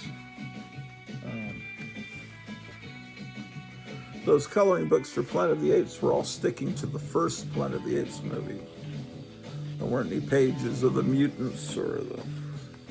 Although that one had pictures of the conquest of the Planet of the Apes, but paint and marker book. That's a pretty cool illustration there.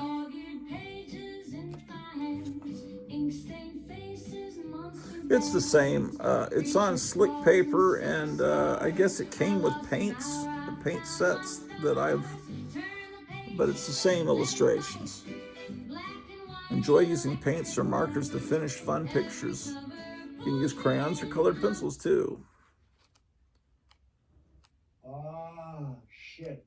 I pumped into the turntable. Grottu is going to be so mad. Okay. Ah, sis. This is DC Comics Superheroes. This is vaguely, well, it's based, this would be the 90s after the Batman TV series came out. Because they're drawing him kind of in that style, that Bruce Timm style. But they've got this stupid Superman with the long hair after they did that ridiculous stunt where they killed Superman. They've got this stupid looking Green Lantern. But I bought it anyway. This is what Supergirl looked like at that time. Although I think this might be before the Justice League cartoon started. 96. Okay, the Batman the Animated Series started about, I would guess about 94, 93, and ran for several seasons on Fox, and it went to the WB network as a Saturday morning cartoon. Then they started the Justice League cartoon. But the Justice League cartoon did not draw Superman like that or Wonder Woman like that. I think they had the John Stewart or whatever, the African-American Green Lantern. So this predates, I think, the introduction of that. Otherwise, they draw these characters looking like Justice League. What? They say Supergirl can become invisible. Supergirl can transform herself to look like anyone. Since when? What? This is like complete blasphemy. This is someone that's never read a comic book. This is the Atom.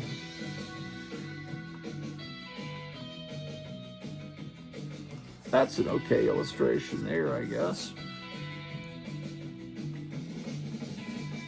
Oh, and also they have Hawkman, which the Justice League cartoon would only have Hawkgirl, and they kind of acted like Hawkman didn't exist, unless they brought him in as a villain in one episode, maybe.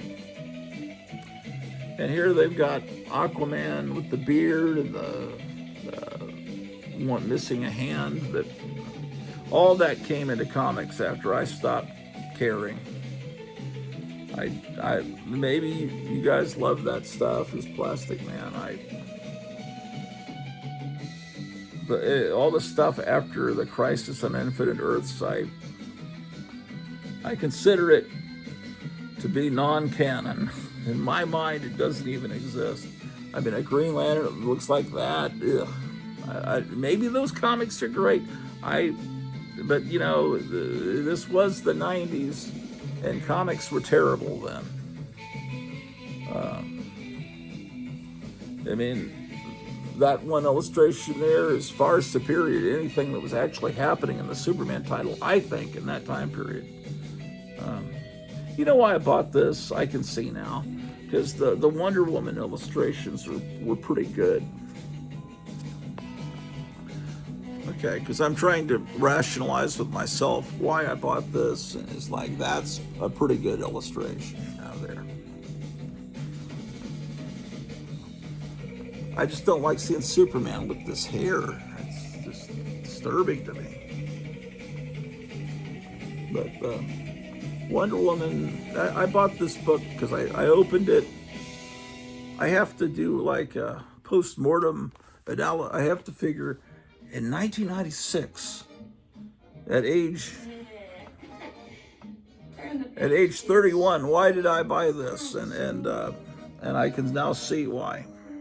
Late at night when the moon is full, I sneak downstairs and I feel that pull. This is from Eckerd Drugs for 99 cents. Johnny, well, of course I'm going to buy a Johnny Quest, 1994.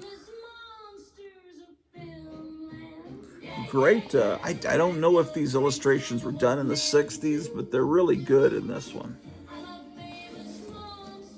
And the thing is, you can easily photocopy these. You could make a photocopy a whole bunch of them and then give them out to kids and get them interested in cool things like Johnny Quest.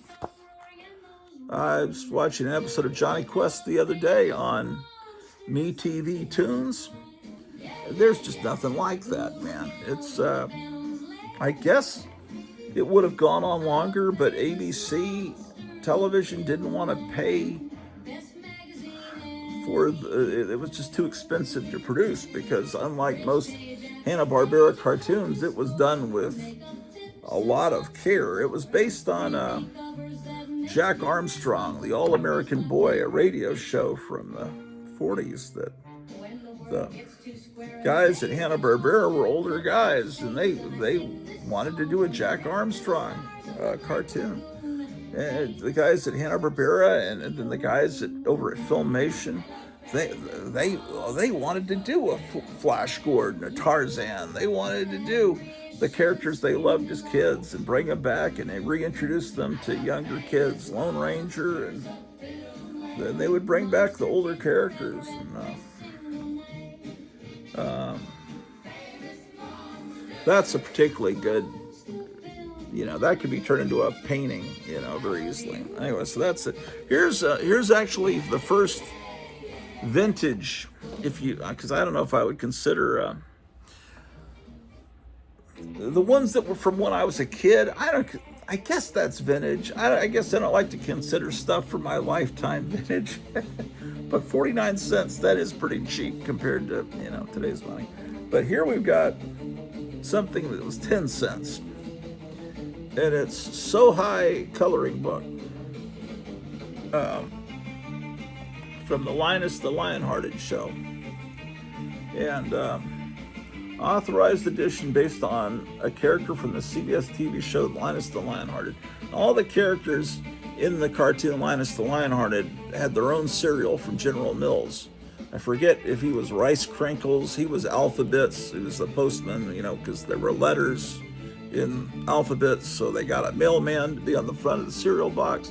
So when you watched that cartoon on television, you were seeing a commercial for all the different cereals. So this is the year I was born, in 1965. And that isn't actually colored by a kid, it's printed that way. See, it says 1965 by General Foods Corporation. So was that the first complete commercial that was a cartoon?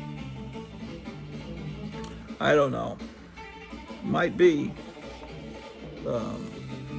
They show Linus the Lionhearted on throwback television, and I think they might show it also on MeTV Tunes. And then you can just go to YouTube and find a playlist where someone's put all of them up. It's a really good cartoon, and it's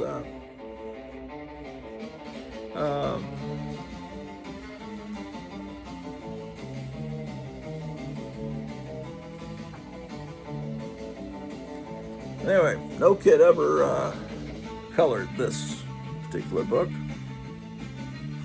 I don't know if I can show you every single page of these coloring books. You can get your own one from YouTube. eBay. I keep watching back.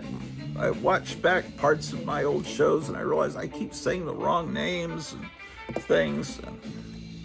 Here's probably 1990s coloring book, but you can just look at the art and tell it's a reprint of something from the 60s. We rolled up to the dungeon when the moon was full and bright. Dr. Deadly sent the invite, said come creep Well, it up it just says copyright 1960, but maybe that's when the cartoon started. The cartoon started late 50s, but anyway, the art inside, that's good illustration. The more I just made the realization about a week or so ago that's they were doing the Charles Addams characters. That's Gomez, what would later be called Gomez, and Morticia were Boris and Natasha.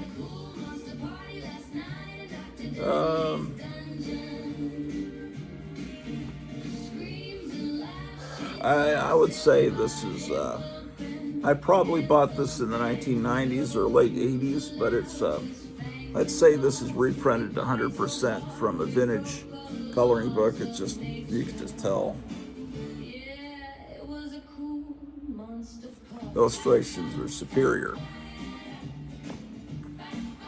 All right, so we moved to a Whitman coloring book.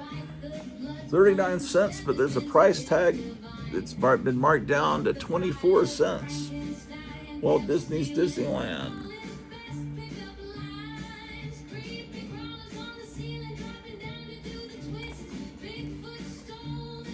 These lands.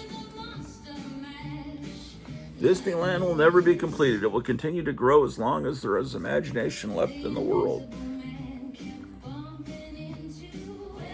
This is all vintage illustrations. You just tell that the kids are early 60s or 50s kids. Maybe the indicia will tell us the exact year it was done. Let's see.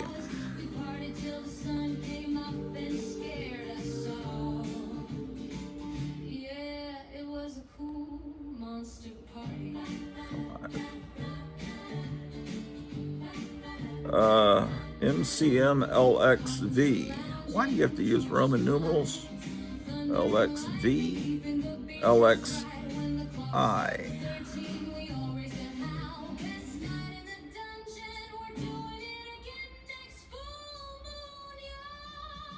I don't know, man. This could be 50s.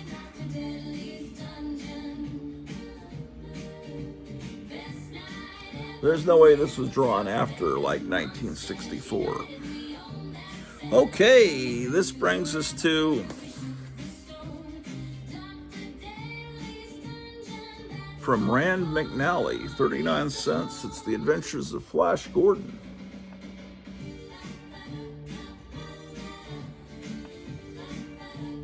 Barcode tells you a lot about when it was made.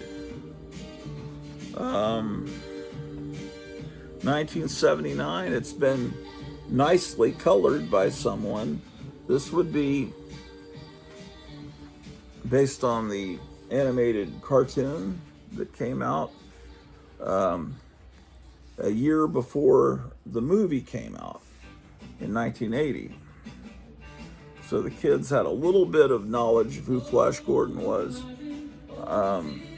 Some kids might have had the Flash Gordon Buster Crabbe 1930s serials shown during early morning cartoon time.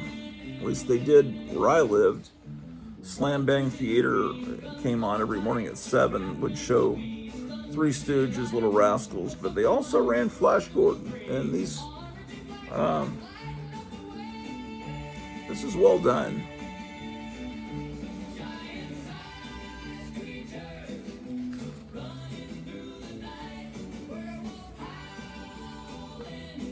And whoever owned this must have only colored. Let's see if any other page is colored. Good shots of Ming.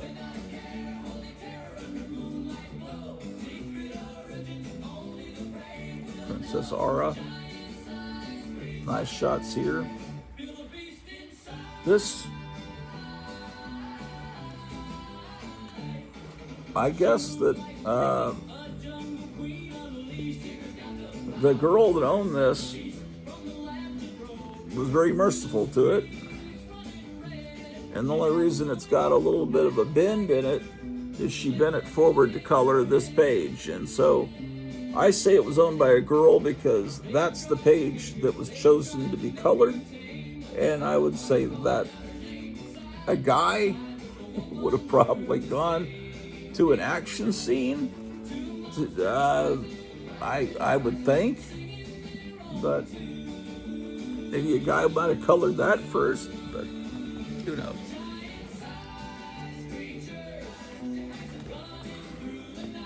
Oh man, we got to move quicker. Well, we're almost done actually.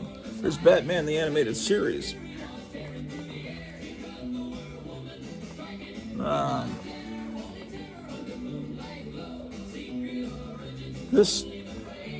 This cartoon was phenomenally great.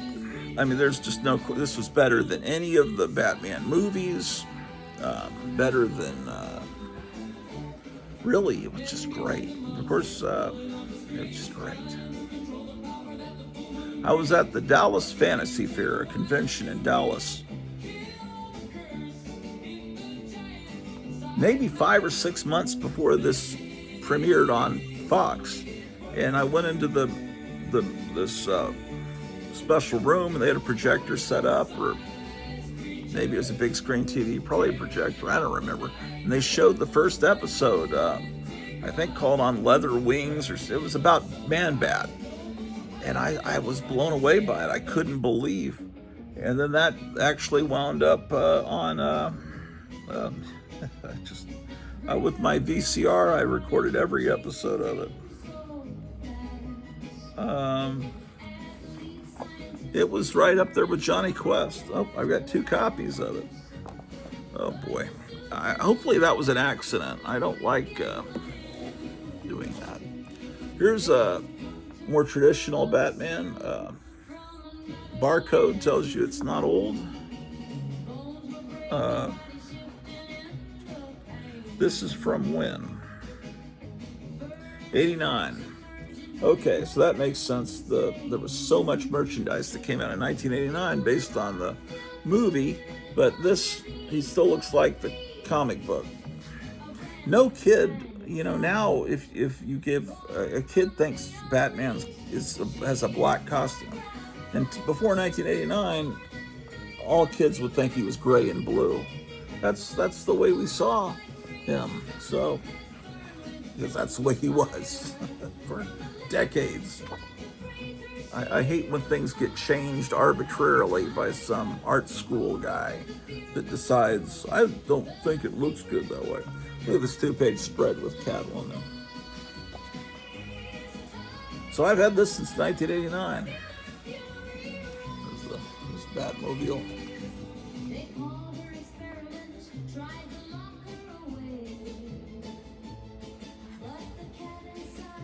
You don't often see word balloons in a coloring book. Here he is fighting a gang, and this guy's got a spider on his back.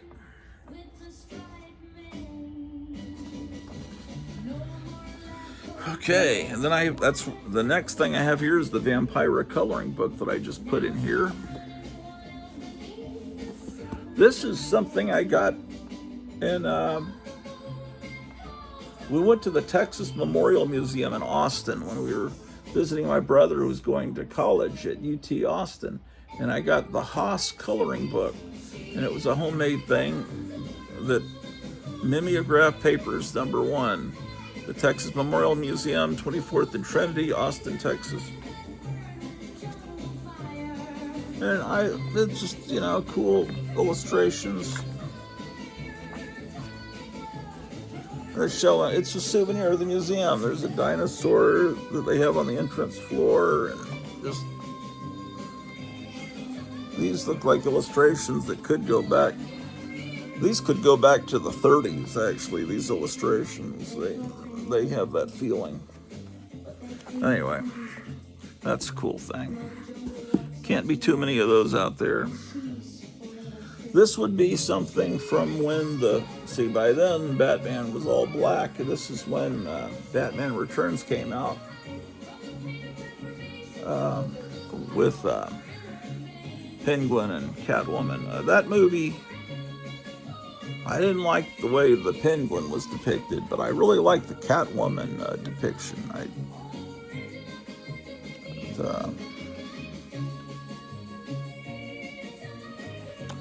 Anyway, that's that. Here's another Batman the Animated Series coloring book. I thought I had a lot more coloring books than this, and I know I do. I have a 60s Batman one. Where is that? That must be in another box. I've got other coloring books. I've got to get everything organized and into the right boxes. Then it moves into, what is this?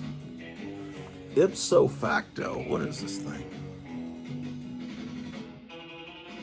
It's like some artsy magazine. Oh, I have it for this article, Quantum Mechanic. This guy, Mark Pauline, if you look up Survival Research Laboratories, I became aware of him back in the 80s. He was this artist that liked to blow things up, and he built these robots and machines that would fight each other, and it would be explosions. And the great thing is he would play this horrible sound effects while it was happening, but he'd also play this happy, easy listening music, bachelor pad music, they call it, with, Esquivel, Juan Esquivel, and Martin Denny and stuff. And that's how I discovered a lot of, some of that type of music. Okay, so that's why I have that. Fear of Darkness. This is a monster movie fanzine that I better be careful with, from February, March, April of 1982. I better be careful opening it, because you can already tell they've got, what was her name from the John Waters movies? She was some lady that was a bartender in a bar that John Waters went to, and he cast her, her name wasn't Edith Massey, was it? Might have been. Or was that? Yeah, it might have been. I don't know. This is just, there's something on Faster Pussycat Kill. But what I have to be careful of is I could easily turn the page and there'd be something that would be offensive.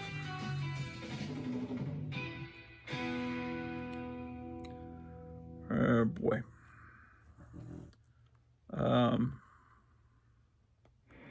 Yeah, there's a big John Waters interview in here. Thing on Edgar Allan Poe movies.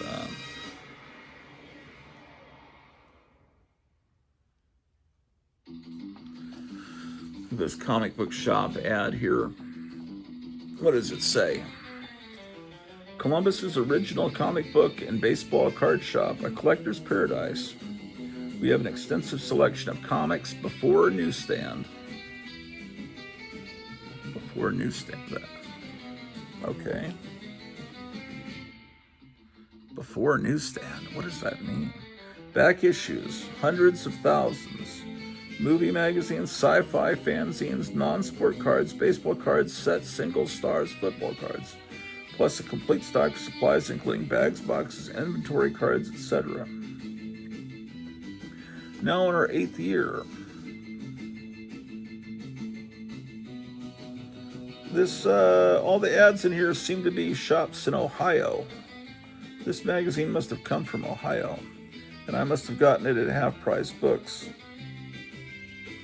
This one does, Columbus, Ohio. Here's a store, Hard Candy, gay variety shop, specializing in gay literature, making gay okay. I don't know what poppers are. I'm not sure I want to know. And this is a bookstore that they're advertising. You can sit down comfortably. It's in Columbus, Ohio. So that's where this magazine comes from. And there's an article looking at movie gimmicks, like when they would have cards you'd get, like this John Waters movie was an odorama. You'd scratch certain numbers as they appear on the screen. You'd smell the smell of it. Some movies came with barf bags or special viewers so you could see the ghost or not see the ghost for 13 Ghosts. So, and here they're having the Marcon at Columbus, Ohio comic convention.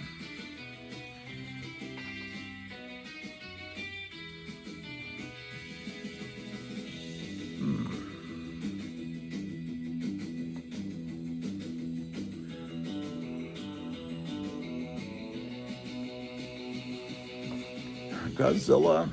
Yeah, it's called Fear of Darkness, and this is issue number the first issue. And then here is issue 2. Maybe there's only 2 issues. It's got a cool ad mat on the back for a movie called Racers from Hell, which I'm not sure I've ever seen that movie. Looks like something I'd enjoy watching. Here's a picture of an Ohio band from the 60s called the Trolls.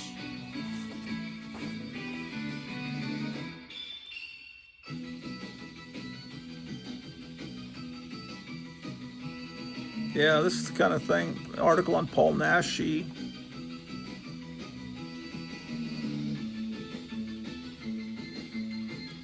The Christine Jorgensen story.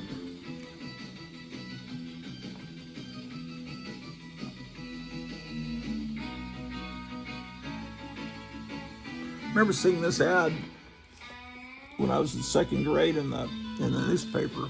I remember cutting it out. Alabama's Ghost. I didn't know what it was. Bunch of pictures of movie posters in here.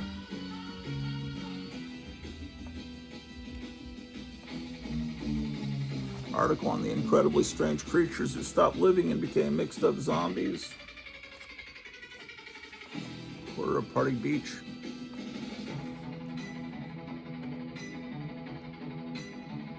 Columbus, Ohio must have had a pretty good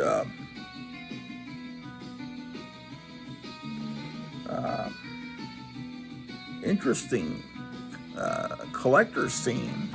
Look at this. There's a lot of stores. This is the Wizard of Comics. And then there's an ad up here for a store that sells soundtracks. Well, it may just be a mail order company that sells soundtracks. There's a P.O. box. Nostalgia Fawn.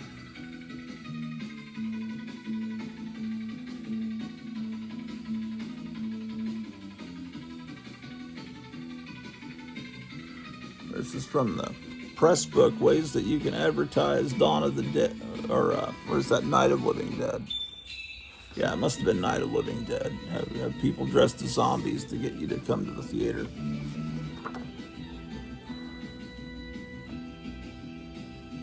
Yeah.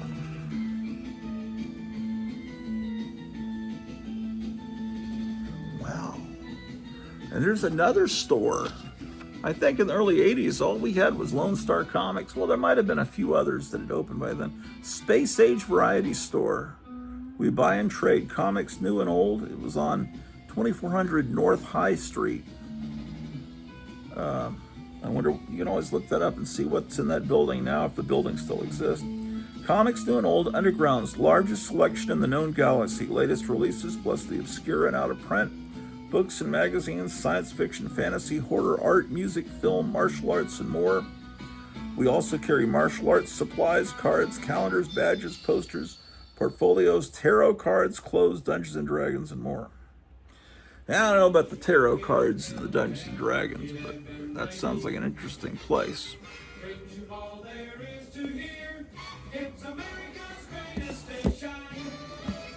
What is this? From Parts Unknown, the Bad Doctor issue. And it's got this other cover with a girl. It's like two Mexican wrestlers, guy, girl. This is issue number 4. It says mature readers, so I better be careful what we see here. What time is it, man? 10:25. It looks like people that are really into Mexican wrestling, masked wrestling. Yeah. This is like pretty much a wrestling magazine. Interview with Dr. Wagner Jr. When the wrestlers wear masks, it's a lot closer to a feeling of a comic book. The Daughter of Doom.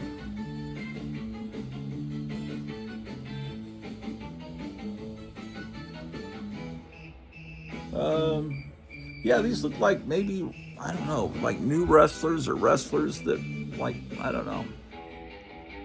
I think that's an early picture of Dita Von Teese there in that ad for, yeah, Dita.net, the official website of Dita, back when websites were a new thing. It's an ad for Something Weird Video. What year would this have been?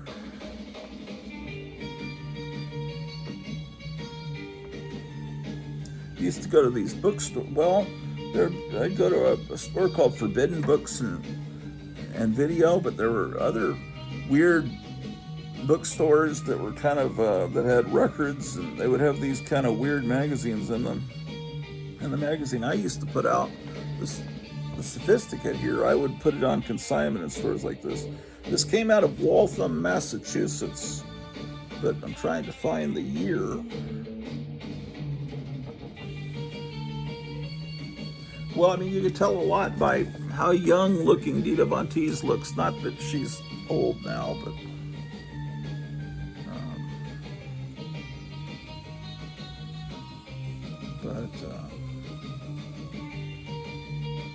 and then there's big long articles about Mexican wrestling movies. The Mexican wrestlers some of them would never take their masks off in public, and they would also make movies. You could go watch them wrestle or watch them wrestle on TV, and then you could go to the theater and watch them wrestle.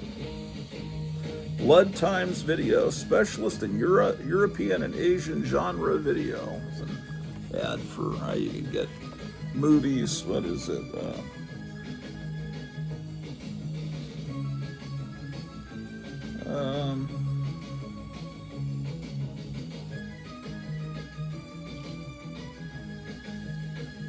Then they have some wrestling comics in the back. Then they pose their Mexican wrestling figures and little pictures. Yeah, this is complete wrestling this is wrestling fandom. The Santo Companion. This is a good on the inside front cover. Look at back cover. Look at this. Go where the action is, a 1960s. Man, that would be good to photocopy and frame. Actually, this might be fake. Yeah, it's fake. I don't know. Yeah, it's an ad for Estrus Records, it turns out.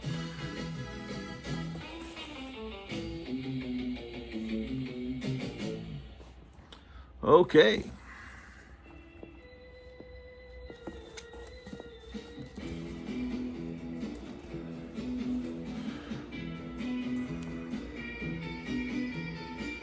Here's another copy of the same magazine. Belza Bunny versus Kung Fu Kitty, and it has another cover on the back.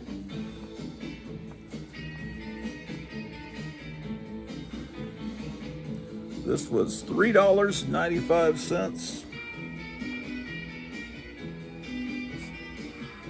Get these wrestling belts.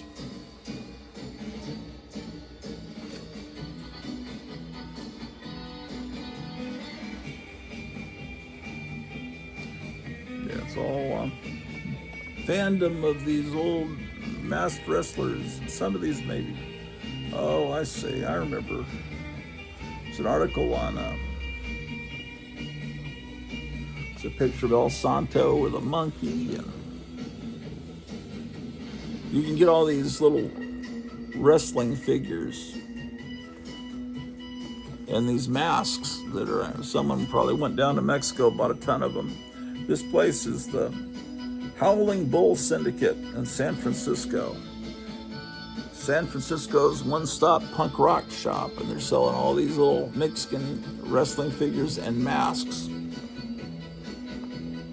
And they list here all the stuff they carry.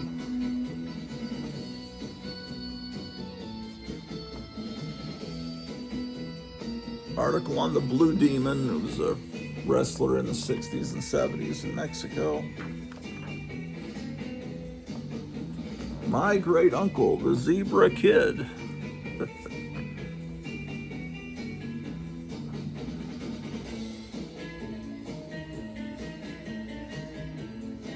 Here's all about El Santo's career in comics. And I guess that must be a girl that works for this magazine with a mask on, posing with.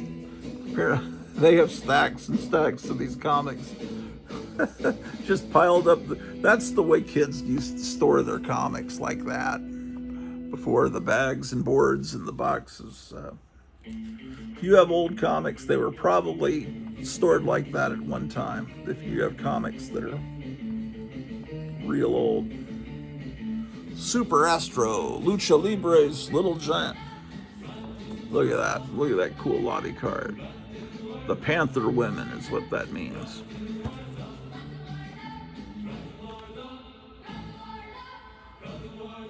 Well, I can certainly see why I bought this magazine. And one of these wrestlers named Super Astro owned this restaurant, which they describe as a greasy spoon. Look at this. It's got all the wrestling stuff, so you know that this is owned by a wrestler. That's a great picture. Would you eat at a restaurant that looks like that? You know the food's gonna be great. Grandpa Munster, Al Lewis used to have a restaurant in New York, and the thing about Al Lewis is they made him look older for the Munsters, so when he got older, he looked like he hadn't ever aged and looked exactly like he did on the Munsters TV show. It's just he aged into what the makeup made him look like on the show, if that makes any sense. Look at the center spread. Look at that. Is that Bernie Wrightson? It is. They got Bernie Wrightson to draw this in 1999. Look at that, man. It must have been done. They must have commissioned it for this magazine, like at a Comic Con. A creature from the Black Lagoon being held by a Mexican wrestler. How could you not buy this magazine?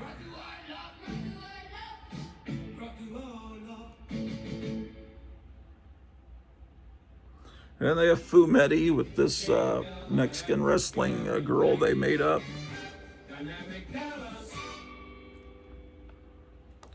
Yes, indeed.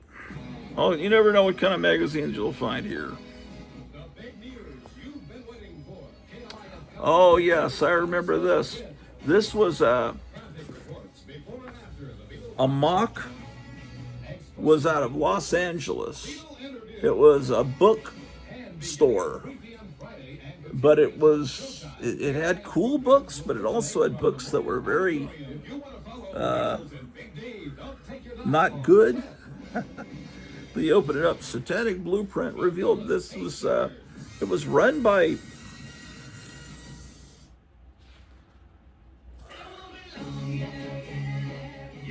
well, I mean, it had books about conspiracy stuff. It had books, you know that the age of surveillance, the aims and methods of America's political intelligence system, secret societies, madness and civilization, a history of insanity and the age of reason. So there'd be all these books on how they control you. You could USSR prisons and labor camps you could get. The Secret Wars, a guide to sources in English. And then they have books about how they, the Little Black Book of Atomic War. And then there are all these books. It's really scary. It's a scary book, catalog of stuff that you shouldn't, like here, what to do with and Fallout. It's but then it gets into this, devil kind of worship stuff. And there are those research books I was showing you the other day, some of which covered, and then it gets into drug stuff and Aleister Crowley and stuff that, you don't want to. But then you turn the pages and there's some other cool stuff in here. It's just like, it's like going through a weird bookstore. It's like, oh, I don't want to look at those books, but these books look cool over here. And it's like, it's like where you get the complete books of Charles Fort and artificial intelligence, the very idea, the quantum code, quantum physics is the law of nature, and just books on sensory deprivation, which is what Altered States, that movie, was about. Yeah, some of these pictures are horrible. Yeesh. Then there's stuff about the Son of Sam and Ed Gein and different, then you turn the page and there's stuff about comic books and stuff, and and pop culture. It's just there's Walt Disney. It's just there's the sea monkeys. People I knew at that time, this is probably the late 80s, I am guessing. I think they had a bookstore there in Los Angeles, this company. I don't see any year on this, but hold on. And then here's an even thicker catalog from that company.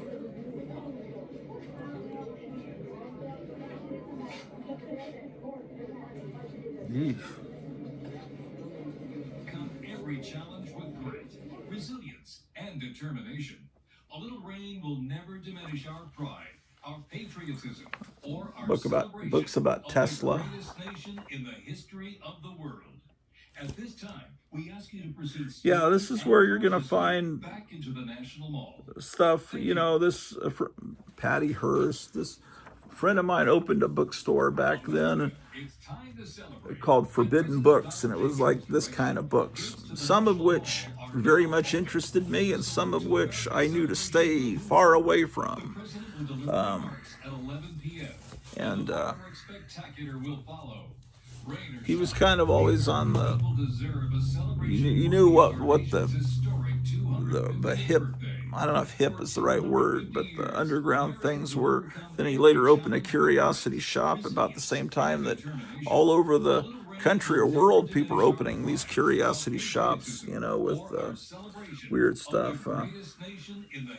This is a catalog from Bunny Yeager. She was a This is Bunny Yeager. She was a photographer. She did pinup photography. She took very famous pictures of Betty Page as a jungle girl in Florida, posed with these animals in some safari park. And all those pictures you ever see of Betty Page on the beach frolicking were taken by her. She also did pinup work herself. And when Betty Page, the famous picture of her with a Christmas tree that was in Hugh Hefner's magazine, she was the photographer. But she sent me this catalog, and there's her autograph. It says, order direct from me, Bunny. And I don't know if I can. It's just a newspaper that unfolds, kind of like the Monster Times, and it just has pictures that you can order, and she would send them to you from the original negatives. So I remember I called her and talked to her on the phone one time. And there's the order form on the back. She's since passed away. And the fireworks spectacular will follow. Rain or shine, The American people deserve a celebration That's worthy of our interesting. nation's historic 250th birthday.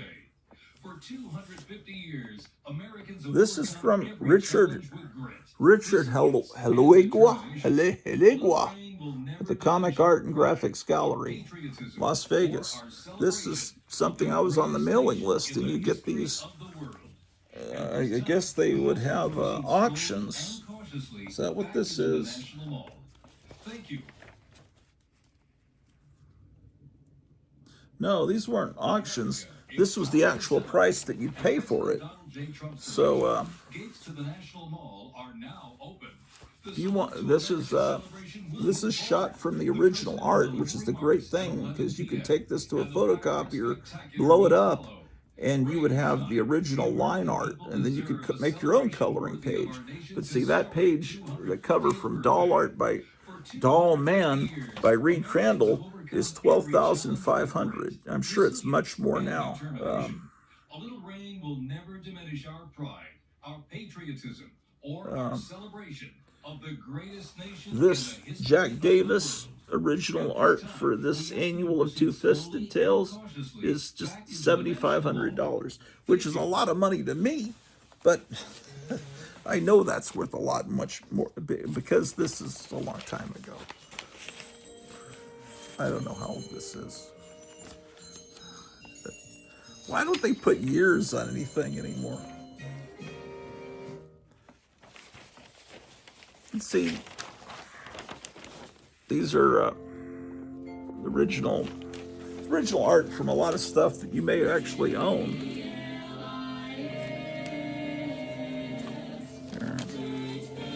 It's like Adam Strange page, Aces High, Super Mouse, original art.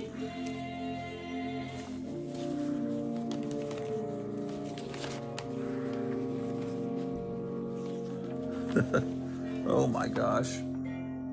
Basil Gogos art.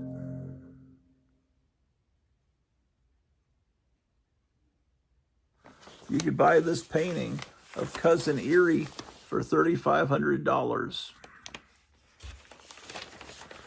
Which is, I'm acting like I'd do that in a second. I don't have that kind of money to eat lunch. I think everyone's doing bad financially right now. Stay tuned to the Grottu Orloff show here on KLIF. Rain can't stop him. It's Taco Tuesday, and I'm not even sure if we're going to be able to get tacos tonight. That's the world is. What does the world come to, man?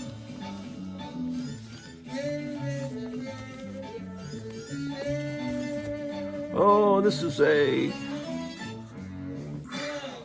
rockabilly fanzine, but modern rockabilly. Put your cat clothes on.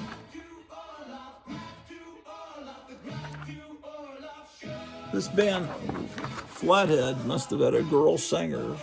I wonder what they were like.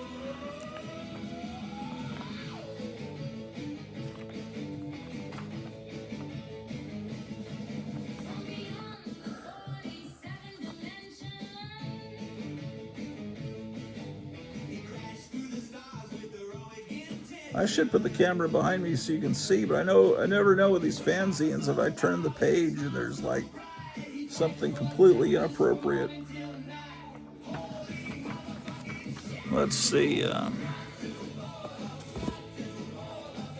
This guy here, Ronnie Dawson, I met him. He would come over, and his friend of mine, I was talking with him the other night.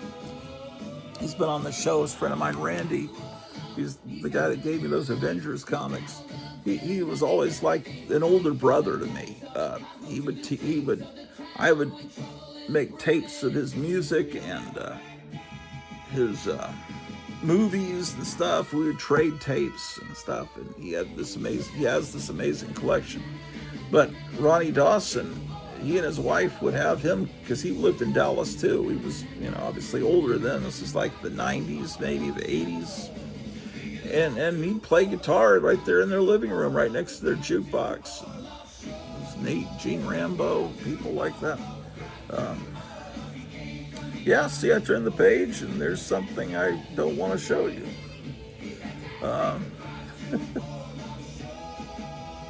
But you know Ronnie Dawson from the song Rockin' Bones that the Cramps did a cover version of. Yeah, this magazine's not that great. The way it's laid out isn't that great. Here's a different rockabilly magazine called Pompadour Press. And you flip it over and it's a monster magazine called Be Lame. So it's two magazines in one. This one looks like it has a little bit better production design. I hate when they take pictures and stretch them out. That's what they were doing. Let me show you what I mean. In the early days of computers, people thought that was really cool to be able to take a picture like this picture of Ronnie Dawson has been stretched out. He wasn't like tall like Abraham Lincoln like that. People thought, boy, I can take it, stretch it out. And, you know, that it's just not a cool look.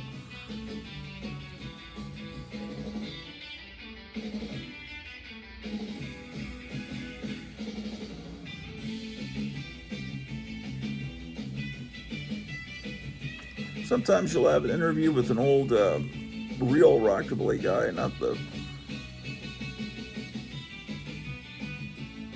it's an interview with Hewlin Duvall. Yeah, this box had coloring books at the front, but it has a lot of other stuff. When you have AI create surf instrumentals,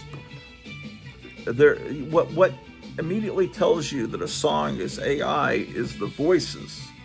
They can get them real close, but after you just start to realize that's not a real person. But when it's just instrumental music, there's really no way to tell. And you can tell that they go really wild and crazy with the music. The Los Straitjackets were a great band, and they wore Mexican wrestling masks and suits, and they created music kind of like what we're hearing here. They might still be around. I don't know. I'm holding the magazine upside down. This is one that opens up like the Monster Times. So, and then you read it like the old Rolling Stone.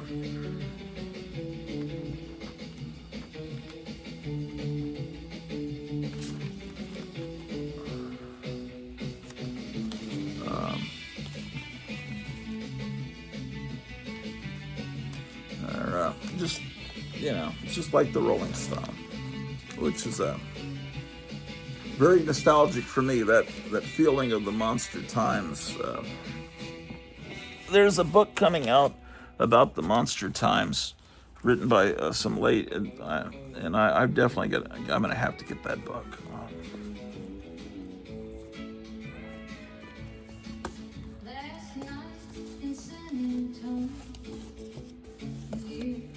Then it looks like I have a bunch of catalogs. Here's a Rhino catalog. Rhino Records, who I guess they had a lot of employees there for a while. They had a lot of records and CDs. They became pretty big there for a while. I don't know if they're still in business, but they would put out a lot of oldies music there in the 80s and 90s. And they always used Scott Shaw as their artist. And they put out VHS tapes too. This is what's interesting here. Okay, you know those pictures of Betty Page where she's on the beach and everything. There's other pictures that are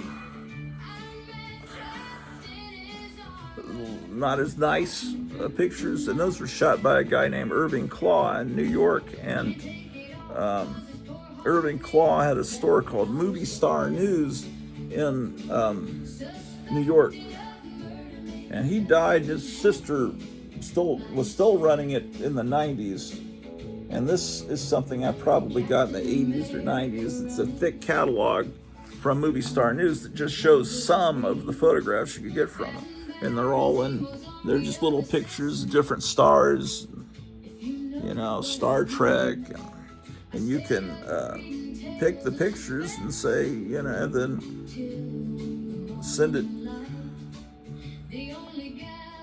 Looks like pictures of Diana Rigg. Some of them I circled that I was but I never ordered them. Pictures of like Ruby and the Romantics, and Tommy Rowe, the Ronettes. But they had probably millions. This isn't all the pictures they had. They just put out catalogs with different pictures. And anyway, they had pictures from old movie serials, like The Crimson Ghost and Zombie This is the Stratosphere, and there were these guys that would pay more for pictures where the heroine is tied to the railroad tracks or tied to it because they were a little sick, and they wanted more pictures of someone tied up.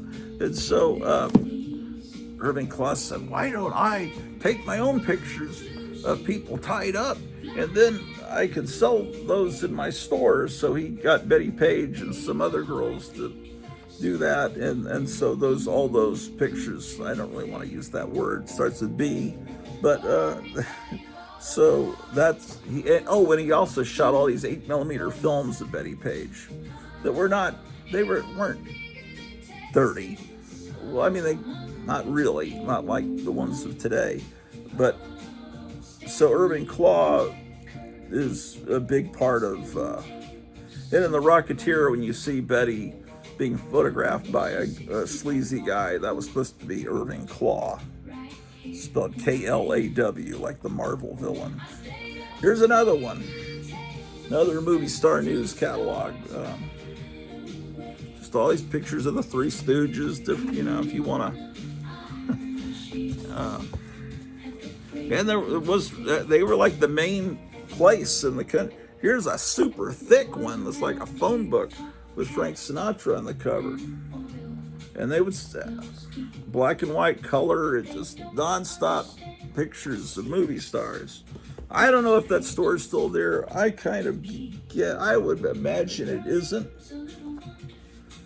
But they would sell VHS tapes of the old Betty Page films, and they would, and you could get the Betty Page stills from them too. Which was a whole side thing, which I don't think they have the Betty. Oh, yes, they do. Here's pictures of Betty Page and other burlesque stars. This one has tons of pictures of them. There's Lily St. Cyr and Dorian Dennis. They're all PG. They're not, it's no, here's Monsters.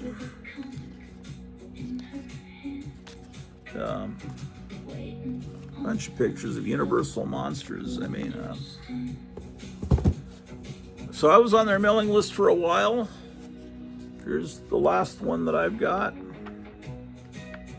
I can see ones that I circled that I was going to order. I wonder if I ever did. Summer of Barbarella, Jane Fonda. I don't think my father would have liked to see those hung up. He really hated her. She was a horrible person. I guess she's politically, it's...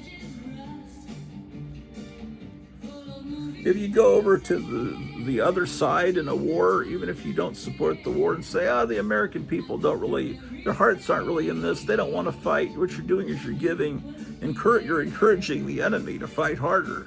And then you get behind a gun that's pointed up at American planes, and you sit behind the gun and smile and have your picture taken. And then my father was in the Vietnam War. Is he gonna ever want to have my mom take him to a movie with Jane Fonda in it? Probably not. This is a Video Yesteryear. It was a good video company to give you old movies that in the VHS days. And this is a big catalog of, I could probably put you behind me on this. They're Video Yesteryear.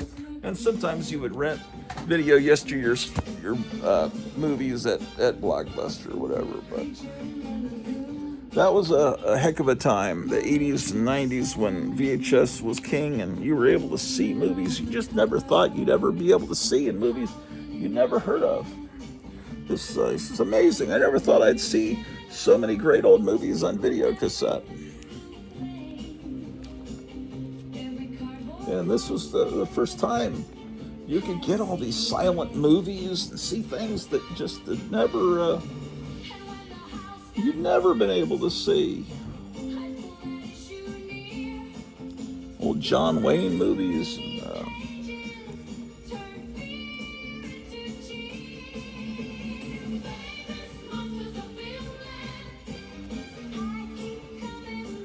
oh man, there was just so much. It was just a smorgasbord of fun. And then this, The Phantom of Video, yes, and I saved all these catalogs. Sinister adventures, shocking romances, shrieking comedies. I saved everything. And after a while, stuff is interesting. Man, why does it have my... Oh, this is something my dad must have come with my dad's name, because he would sometimes get cassettes of old-time radio shows. And so he must have gotten this because it's got my dad's name on the address. So he must have gotten this nostalgia catalog, and I immediately confiscated it. All right, what is the next thing in here? This is a photo. Oh, The Fang. 1993 video catalog. He was great. It was all movies, like our kind of movies that The Fang did. Juvenile delinquent movies from the 50s, Hot Rod Gang, and monster movies. This guy was not getting permission to do these. A lot of the stuff was questionable back then, as far as... This is the juvenile delinquent rock and roll section. I love all the ad art, because you could photocopy from these catalogs and use it, or I would use it in my own magazine I put out back then, The Sophisticate. It's the ad for Rock Around the Clock. Juvenile delinquent bad girls and related, it says. The Killer Shrews and the Giant Gila Monster were both made in Dallas by Gordon McClendon, the guy that ran KLIF radio. That's the route of the indoor traveler, upstairs and down, day in, day out. It's often a lonesome road she has to travel. Poor old Rondo Hatton. He never got an Aurora model kit made based on him. They should have. But he was actually a good-looking guy, and he got this disease called a chromojoly. I don't know how to pronounce it. But it made his face start to stretch down and become monstrous looking. So all he could do was play horrible monsters in movies. He was the creeper. And it wasn't makeup. That's what he really looked like. Man, what kid would not see a movie with Johnny Weissmuller called Killer Ape on a Saturday afternoon? Take a portable radio. Your Ford dealer presents Mustang. Just, I keep encouraging you to watch The Brain That Wouldn't Die. You can see it. I'm sure Svengoolie shows it, but you know, they have to cut parts of the movie out in order to fit all the commercials in and all their shtick. But you can see this movie on YouTube, I'm almost certain. It'll be easy to see. When this catalog came out, this stuff was impossible to find. Now, it's so easy to find everything. Part of it was the fun of finding stuff. This guy was in Floral Park, New York, but when everything's super easy to find, then people just don't care as much anymore. Listen, oh well. For the footsteps of the restless dead. Every 7 times 70 years on the 7th night of the full moon, your nightmares come to life. I've got tons of catalogs for Black Sabbath, a date locked in blood on the calendar sinister cinema. when they rise up from their graves to seek their living prey. Some of it, Blockbuster would buy sinister cinema movies, and they had lots of ad art reproduced very well that you could steal and turn into, you could photocopy, turn them into band flyers or concert flyers, or use them in your own magazines, just nonstop ad art. But look at this ad for Radar Men from the Moon there. The giant motion picture screen roars as the most spectacular The Horror Hotel. this or any era. Look at that. I love that screaming Samuel face. Bronston's The Fall of the Roman Empire. Split by the I was on the mailing list. These must have come in envelopes because they don't have any address label on them, and they're not all bent up. This might be the same catalog. No, it's different because it has a different back cover. Same front cover. And then 1994-95 catalog is got a blue cover. And that's the blue pages. I think you could still make okay photocopies if you put it on the right setting with the blue background. Maybe he was trying to make people make it less easy to do that. 50 tons of creeping black horror. I always loved this with the skull on the spider. It must eat you to live. I always thought that was great. That was on the front of the 8mm, the box when you got the 8mm short version of that. This is the 95-96 catalog. So when I knocked the 1990s, the 1990s actually were great in a lot of ways. But when I stopped buying Marvel and DC for the most part in the 90s, well, I was buying stuff like this. And DVDs came along around that time, and it was just a wonderful time. There was a lot more then. There was some great music coming out then. It was just comics got real bad there for a while.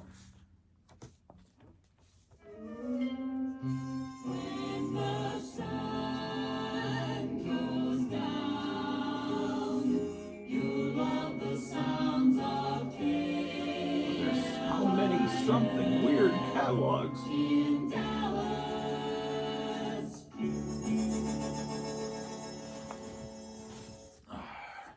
That's a ton of them. Here's another one. This is the 97-98 one, and they have sinister 6 guns on the back, so they're really promoting their westerns. But this was just one company that was doing this stuff. There were others. Something Weird was probably the most famous because Something Weird got a hold of actual prints of some of the craziest movies you'd ever heard of in 99, 2000.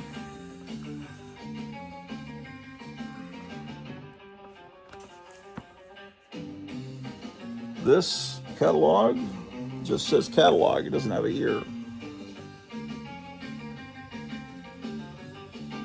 All of our titles are $16.95 each unless otherwise noted.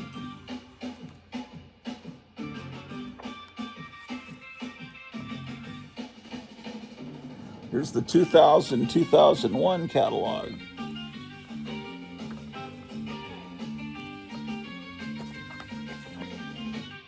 Another company was called Video Vault, guaranteed worst movies in town.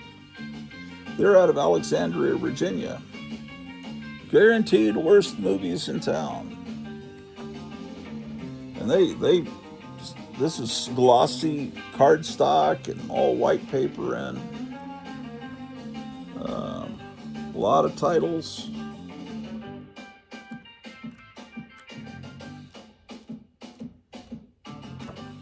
How about that? Oh, there's more Something Weird. There's another Something Weird. wonder if the mail came today. Okay. Now we're moving into something weird. Now I've got to be careful of that because that's going to have inappropriate stuff in it for sure.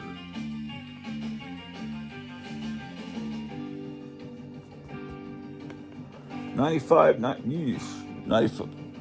96 catalog. Yeah, yeah, this may not, I better hide this over here. Yeah, no, I can't really show anything inside that catalog.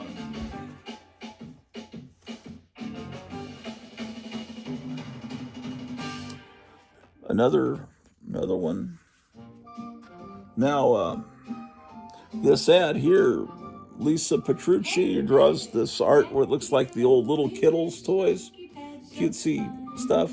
That was Mike Vraney ran this company, Something Weird, and he married Lisa Petrucci, who was already famous. Mike Vraney passed away, unfortunately. Lisa Petrucci runs this Something Weird company now, and they're the exclusive distributors of like the Herschel and Lewis Blood Feast, 2000 Maniacs movies and stuff like that.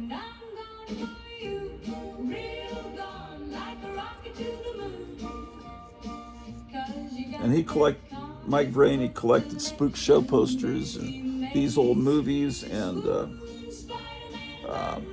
monster toys, everything we collect.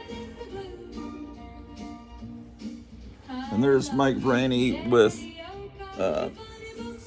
David Friedman and there's Lisa Petrucci with Liz Renee, and that was like one of his big collecting rooms.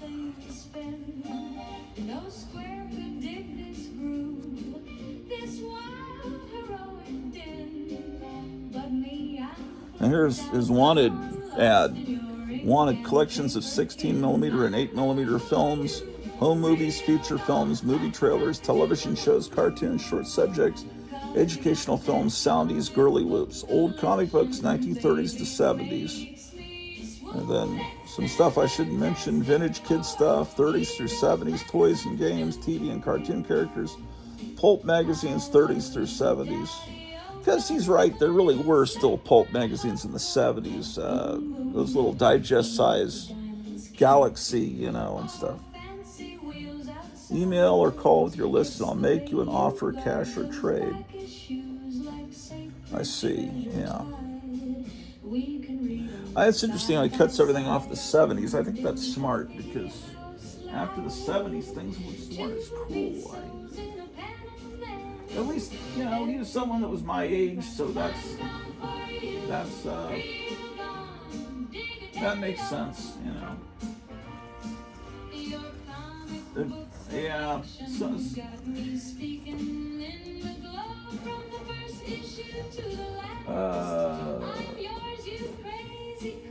Yeah, some of these. There's another company called Video Dimensions that did kind of the same thing.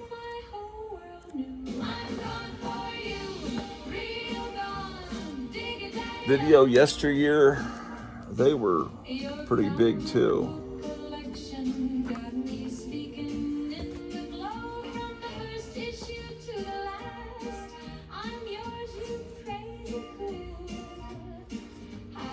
Video Yesteryear. We saw some of those. Oh my gosh, there's so much of this. Oh, there's more sinister cinema that got out of order. Mondo Movies, The Next Generation.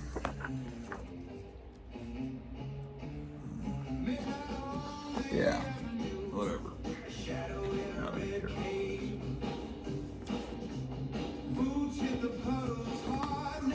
What is this? Stories? That's dinosaur stuff.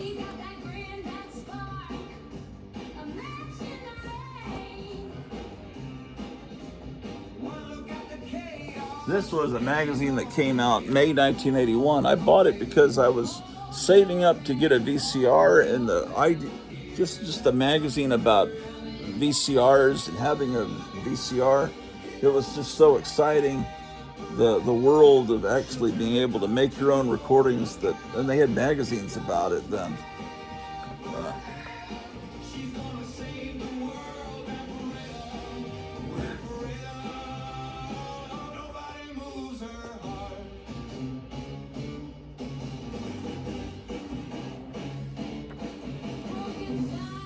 This is something all about model kits. They had all these stretch-built model kits back then. This is Wild Cartoon Kingdom, and this was when Batman first came out on TV, and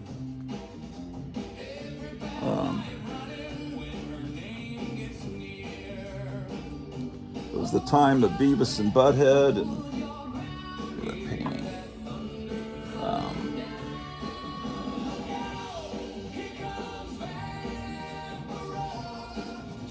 So the background paintings they had. Eon Flux was on MTV. Article on Colonel Bleep.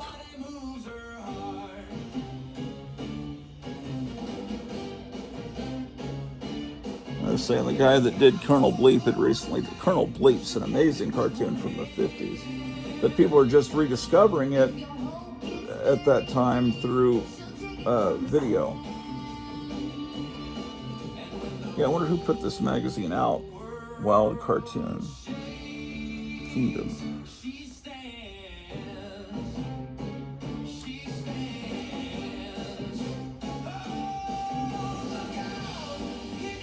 Came out of Beverly Hills, California.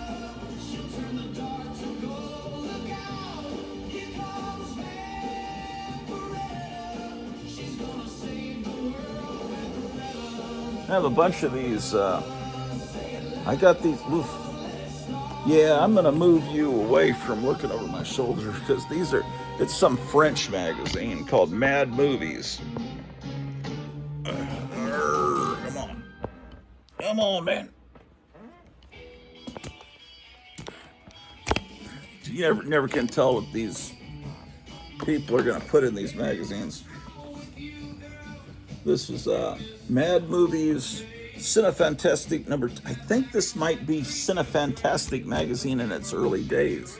I could be wrong, or maybe that's just the name. This is from, come on, March of 1975. I'm just wondering if Cinefantastic later became a Slick magazine, but this is all in French, and it's got stuff we don't need to see. Here's, I bought these at Half Price Books and Records in Dallas. I knew I couldn't read them. I was just getting them for the cool, artwork and stuff in them. I mean, where are you gonna? That's a great picture. It's Boris Karloff playing Fu Manchu, and that's Myrna Loy. That's his daughter. Neither one of them is Chinese, obviously, but they just look so cool.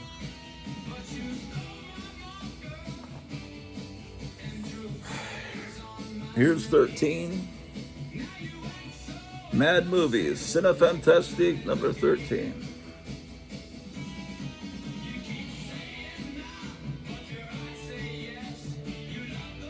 See the pictures, what's great is they're reproduced with the dot patterns, so you could make a photocopy of that and use it in your own magazine that would be in English. So that picture is easily reproducible. And see, by issue 14, it starts to be slicker. That's why I'm suspecting, could this be the actual magazine we know as Cinefantastic, but I'm probably wrong. That's a cool Godzilla poster from Godzilla 1980.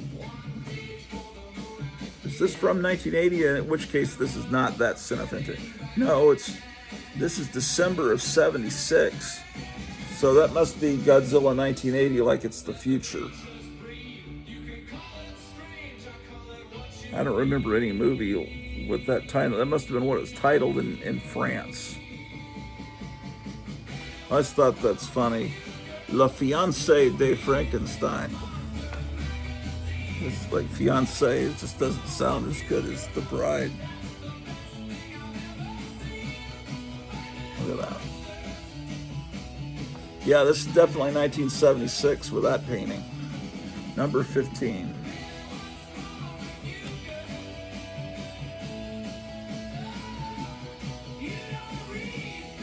Yeah, even though it's not in English, the art is so cool. I just had to get this, man, and it wasn't expensive. You know, no one else was gonna buy this. Well, there are people in Dallas that might. Number 16. Nice conga painting on the back.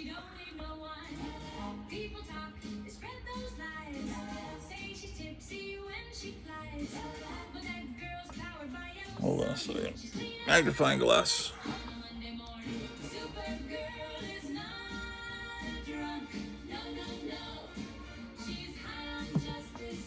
This looks like a pretty cool magazine they're reviewing here called Black Oracle. I like that artwork. It speaks to me.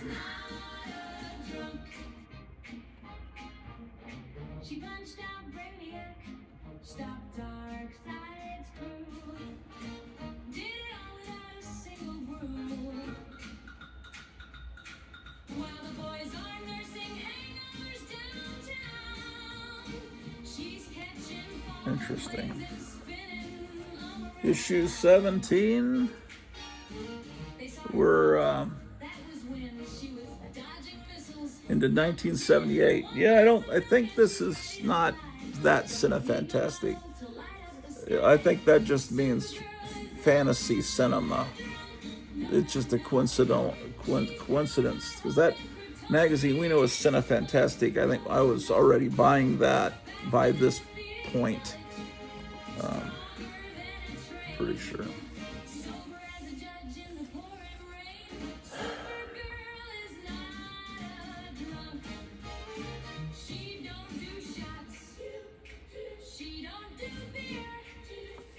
She Freak.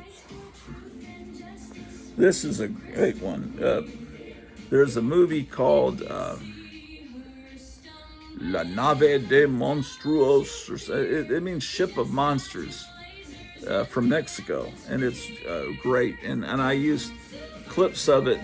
I handed clips of it to Joe Riley when we were in the studio putting the Hypnotic Eye episode 2 together, and there was clips from Ship of Monsters that I think we might have gotten from Something Weird video, I think, but this is that movie with these cool looking monsters and these girls. So we're up to number 19.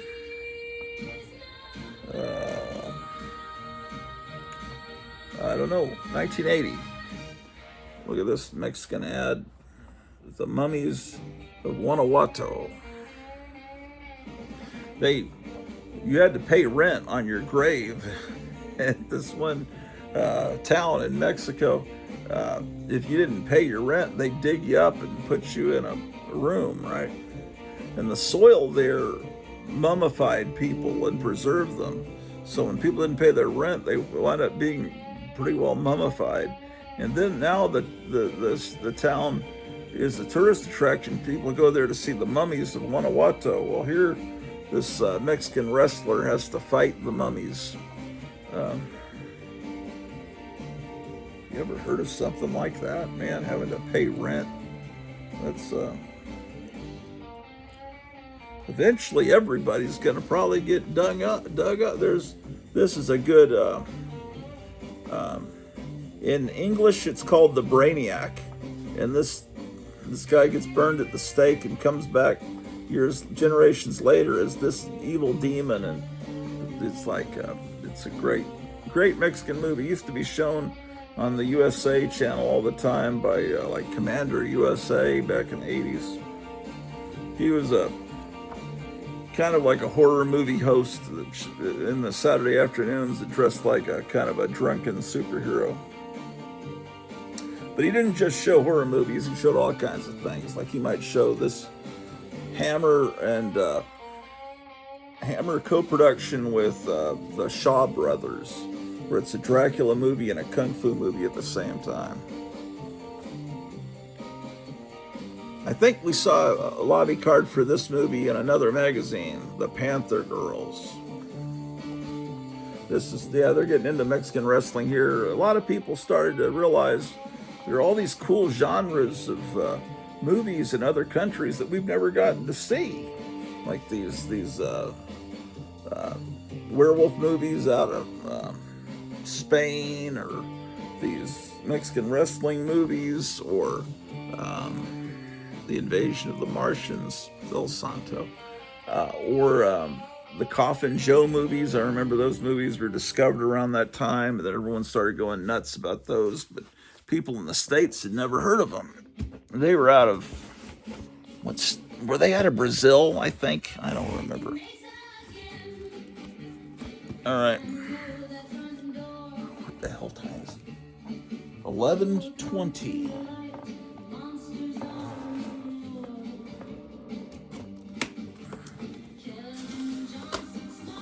Oh, come on, man. Putting everything back in the box.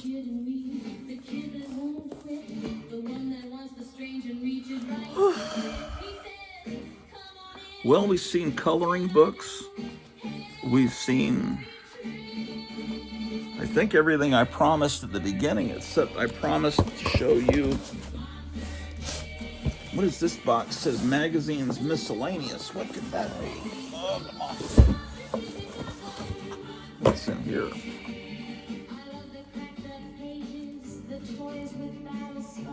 Street Rodder magazine.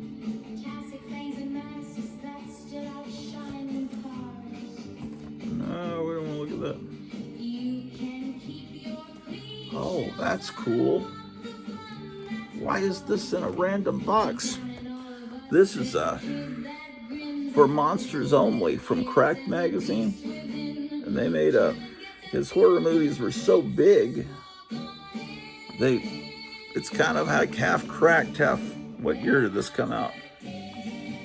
July 1969. It feels like a cracked it's like if Cracked and Famous Monsters had a baby, it would be this.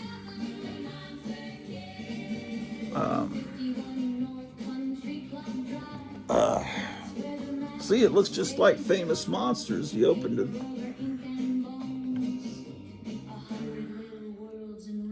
And then it has comics in it. So it looks a little like Creepy. Who's the artist on this crazy artwork? But then you got this great mask ad. Oh, I never took pictures for Kevin of those ads from Fangoria. I'll do that. But they're the shock monster is now the horror zombie, and the gorilla monster is now jungle gorilla, chilling caveman. But what does it say for horror zombie?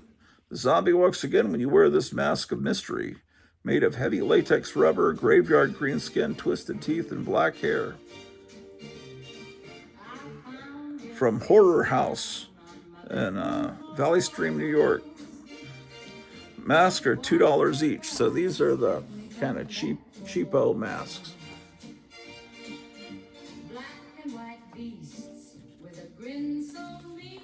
I've got to get more issues of 4 Monsters Only, because I always love Cracked. Well, I love Cracked in the 70s, and the 60s issues I've gotten are amazing, but it later got not very good. But something that's a combination of Cracked and Famous Monsters, it's like, it's great.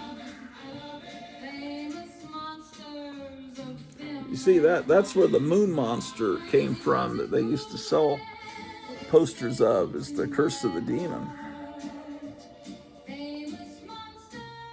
See, it looks just like Famous Monsters. If I was to show you this, you'd think I was showing you a Famous Monsters issue.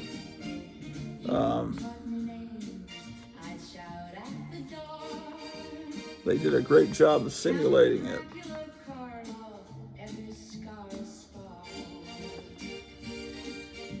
But then this looks completely like an issue of Cracked.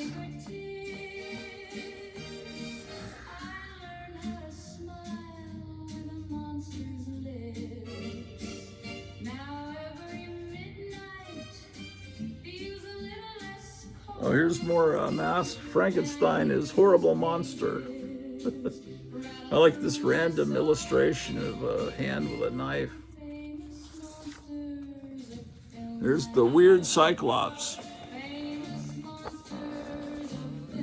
Deadly vampire. Red devil.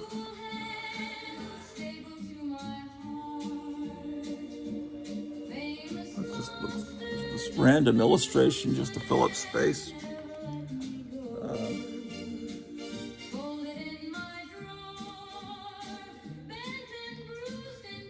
This is good. The Transylvanian grab bag. Look at that. I love this art. It's just classic. If I could get it to focus.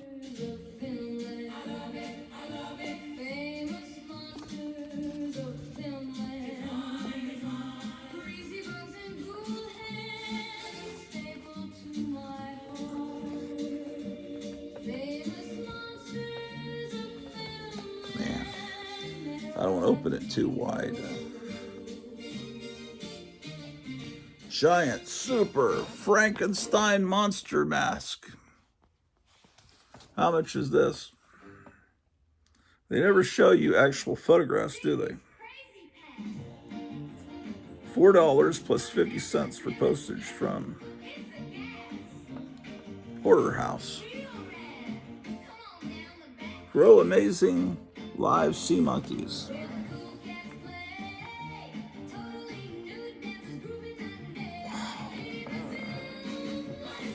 Yeah, I've got some other issues of Cracked in this random box.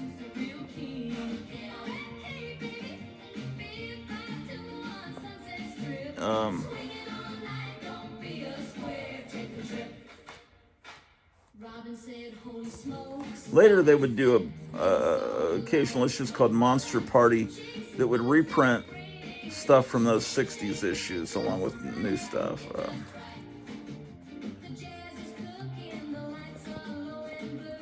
Okay, just random stuff in there.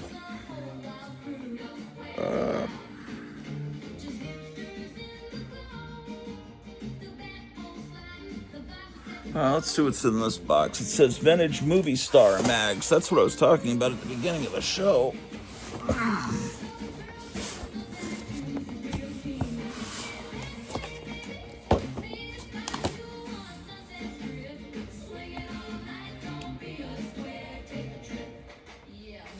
What is this? Hanson's Power Pack Marching Band 74.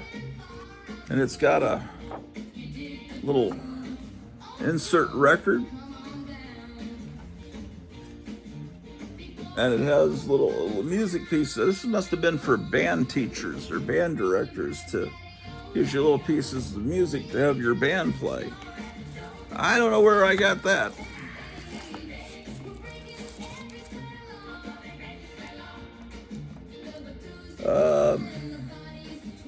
This is Movie Stars from,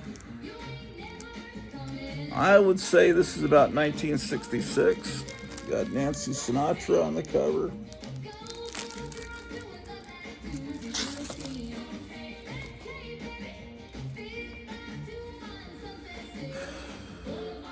Here's one with Anne Margaret on the cover.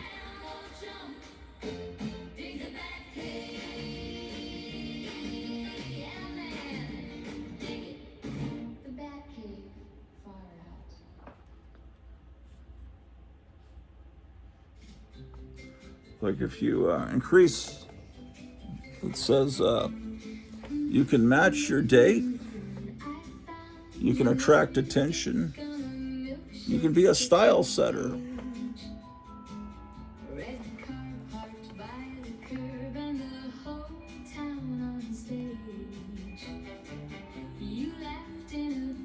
Did Doris Day, Roy Rogers, and Harry Belafonte commit the deed that could make them outcasts in Hollywood? See, Famous Monsters was kind of imitating this layout as far as the big lettering, except they were talking about the monster actors. What was this deed? Standing accused of infractions that could result in jail sentences and heavy fines.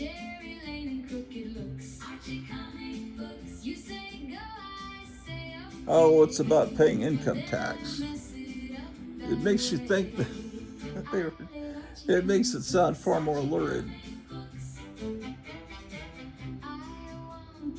Health horoscope for John Wayne, Mr. Spock, and Liz.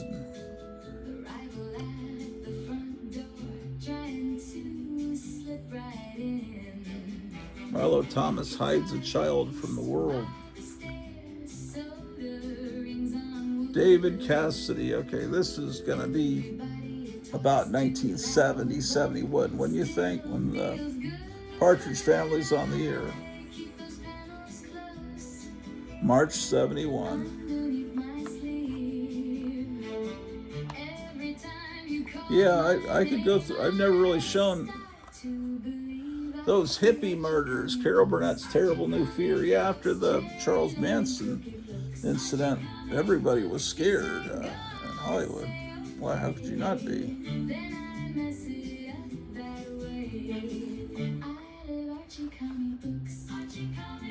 Peggy Lipton from the Mod Squad. Yeah.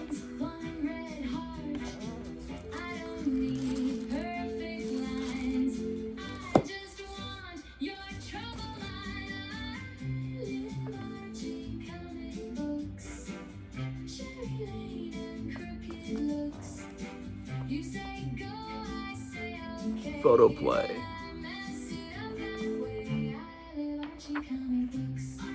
And this is on slicker paper.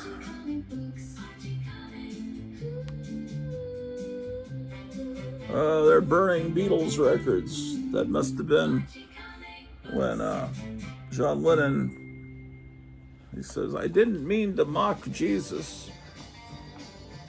He said something to the effect of, nowadays, I think we're bigger than Jesus. As far as the way the kids were, kids were screaming and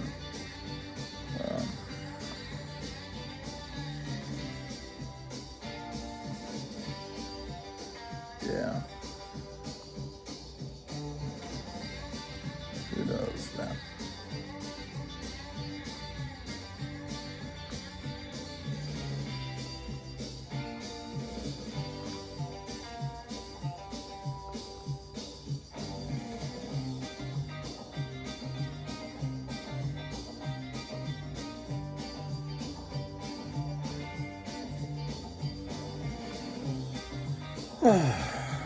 I'm getting tired, man. I've been tired. I've been tired for weeks, man. Looks like I made an attempt at some point to put these all together in order. Or are they in order? Wedding bells for Natalie Wood.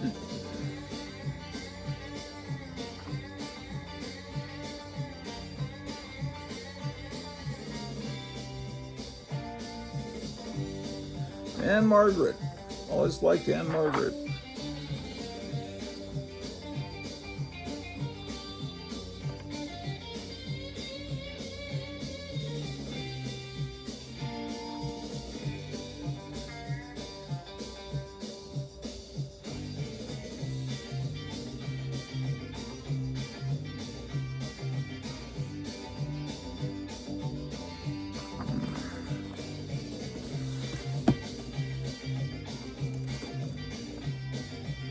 This one has Kim Novak on the cover.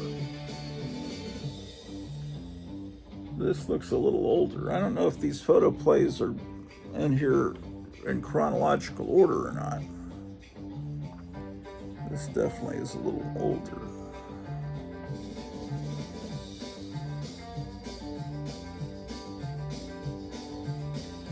Thank God for hoarders, or we wouldn't be able to read these magazines now. Oh yeah, this is July of '56.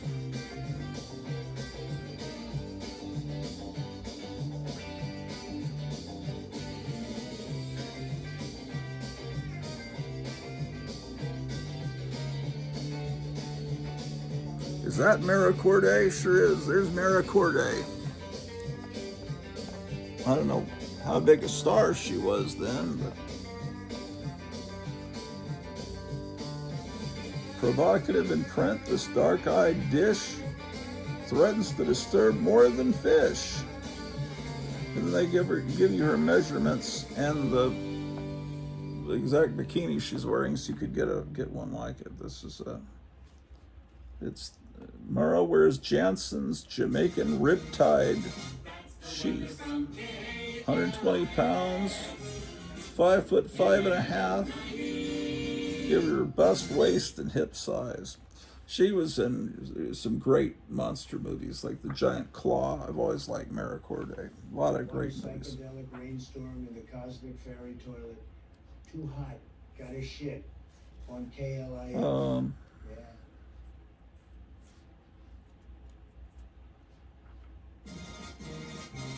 Ooh, look at this.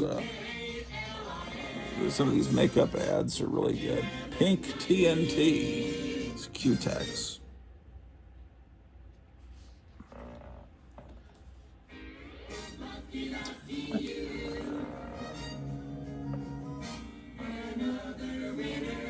These were not read by men.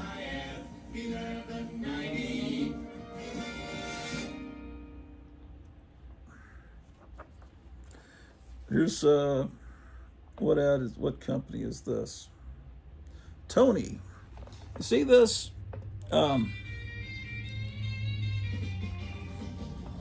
When Trump says "Make America Great Again," he was talking about this. But people can imagine whatever they want. Here's Max Factor lipstick.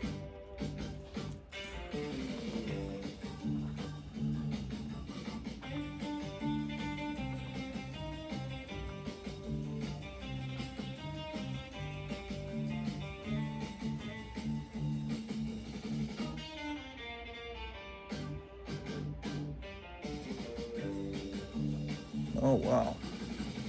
Tony Curtis is the lead in a Western, The Rawhide Years. He's playing like a tough guy. Huh. Well, he always played a tough guy. What am I thinking? I was thinking of Tony Randall for a second. Okay. Okay. This one's had a little bit of damage. This one, a little bit of bug eating at the top. Some girl has taped it back together. And someone did something to his head there, but Ricky Nelson on the cover. And this is the kind of painting. There was an ad. They did a parody of these ads that would appear all the time with painted portraits of young ladies.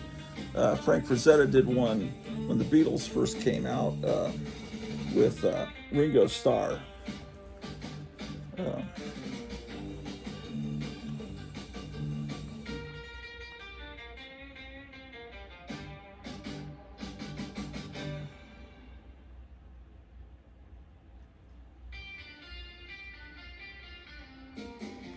Yeah, these Q-Tex ads seem to be really well photographed.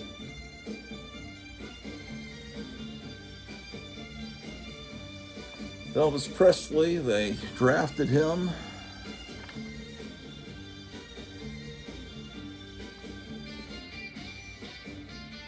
Kim Novak, come on over, I'm having a party.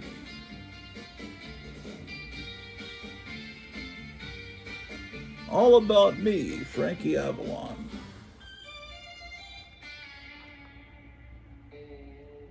These are fake autograph pictures you can put on your wall. Love to all my friends, Annette Funicello. And there's Fabian, who was, what is he saying to you? To all you cats from the Tiger.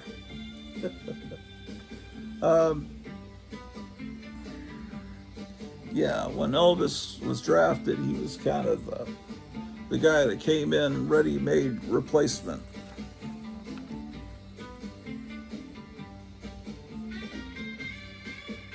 Who is this, man? Man, I can't make out her signature. Who is that? I should know that. That's Pat Boone, obviously, there. What's he saying? Cum laude, cum love. Pat Boone.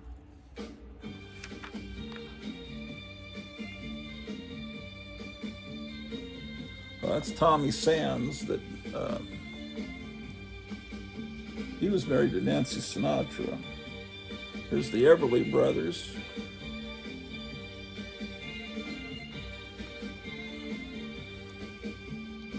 I'm sure those pages were pulled out a lot. Oh, it's the 1959 yearbook of rock and roll. Oh, that's part of it. Okay. It's Dick Clark. They have all the new stars.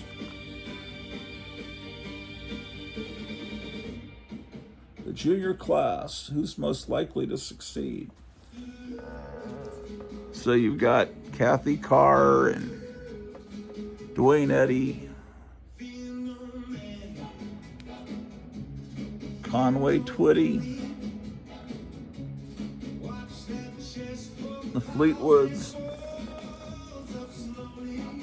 Earl Grant, Lloyd Price, Jack Scott, Neil Sedaka, Dodie Stevens,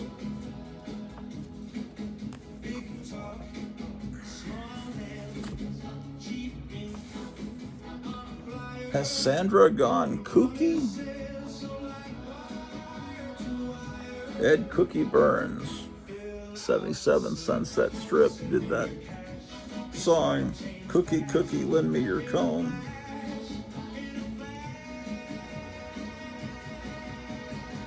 With Connie Stevens, right?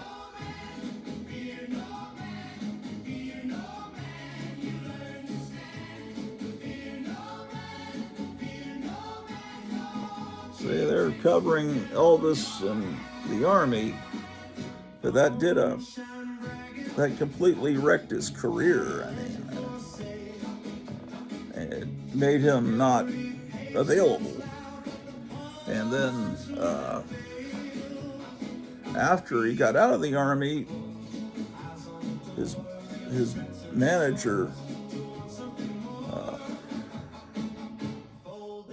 kept making him do those movies that are fun to watch now, but they weren't really rock and roll. They were,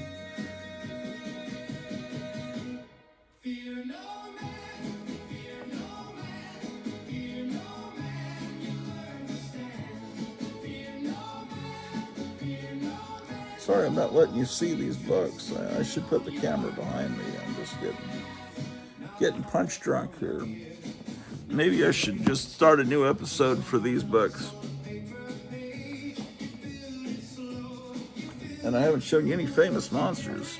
Another autograph of Pat Boone.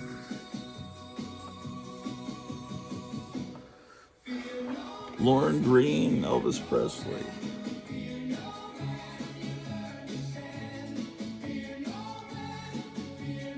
There's Connie Francis, but this woman is this girl has cut out people, and they have their addresses here.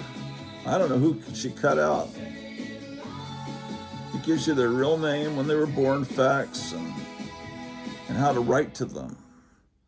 But she cut out someone between Anne Margaret and Lori Martin, then someone between Dick Powell and Dorothy Provine she cut out. This is like, it's a star album, so they're all portraits, just all through here. It's just pictures of people. Let's see, if this was Famous Monsters, it would be, Boris Karloff and Lon Chaney and all the people we know.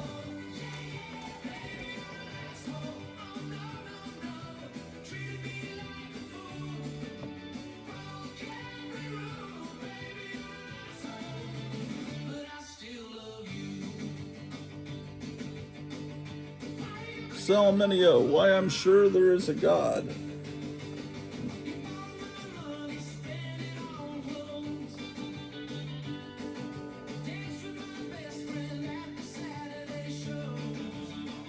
Win a 5-minute call from one of these people. Christmas contest. Watch it be a recording.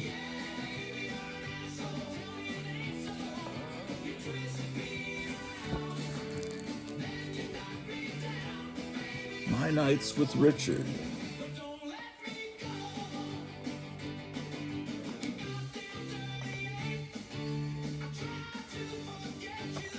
There's Carol Baker.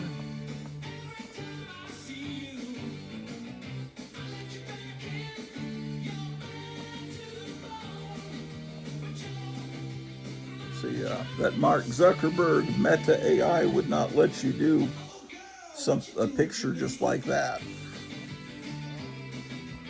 Elon Musk Rock would probably not have any problem with it. Photo play, Mia Farrow, Barbara Parkins.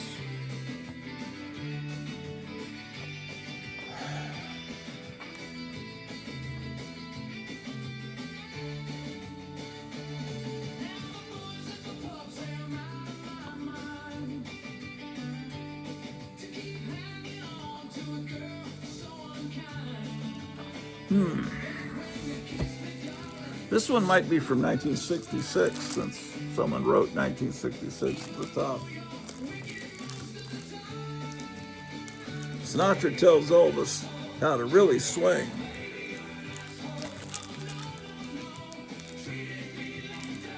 Don't let them call you skinny. That's sure the opposite of today. There are women getting so skinny that it's absolutely frightening. It looks like prison camp. They just walked out of a prison camp. Always like Debbie Reynolds. And she's on the back cover too. How about that? It's a shame. Her daughter died right before Christmas, Carrie Fisher.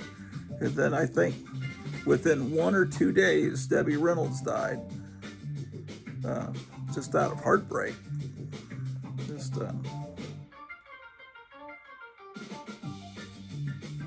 Great movie stars. Where are they now? There's Fay Wray. Still beautiful. In what year is this? Is this early 60s? Yeah, July 64, well, mid-60s. So that's 31 years after King Kong came out. So she's in her 20s. So, you know, a 50-year-old woman is still pretty. But when I saw Fay Wray, she had white hair, and she walked as close to me as this camera is. I was in an aisle seat at this theater in Dallas, and she walked down the aisle to the front to talk to us right before they showed us the original King Kong. Yeah, she walked right by me. I didn't say anything to her or anything, but she was a very small woman. This is when Viva Las Vegas came out. Now that's a great Elvis movie. There's a few that Elvis made, like Jailhouse Rock and King Creole, that had Carolyn Jones in it. There's some that are genuinely good movies, and most of them are just a lot of fun, but they're not really good movies. And the music he made for most of those movies, there weren't really great songs coming out of those movies. Memorable songs, you know. So. Whole article on Viva Las Vegas here.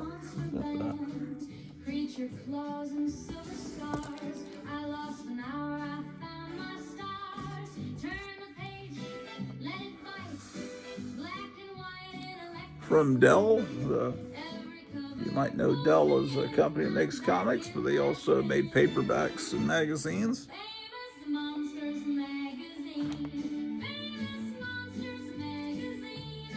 Oh man, we've got 3.5 hours. What am I, insane? Who does shows that long? I need lunch, man. It's time to eat lunch. Ooh, see, look at that. They say lunchroom right when I say lunch. Too many weird coincidences. See, don't be skitty. Get weight on. Yeah, you shouldn't be too skinny. Too skinny is not a truth. Come on. Elvis Presley and Nancy Sinatra in Speedway. I think that was a pretty good movie too. Another ad for put weight on. But some of these girls actually have developed this, really it's a psychosis where they see themselves in the mirror and actually think they're too big. And that's what happened to Karen Carpenter, anorexia nervosa and bulimia and all that.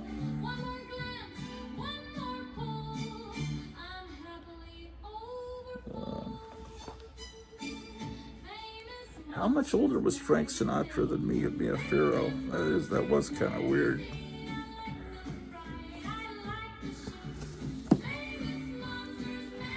These should all be bagged and boarded. When I was a kid, Jackie was on the cover of just about every magazine, all through the 70s. It was Jackie O. It was all, she'd married this Greek tycoon, Aristotle Onassis, and it was like, well, how could she marry this guy that's like 90 years older than her? It was all... Haley Mills' boyfriend is wanted by the police. They want him to join.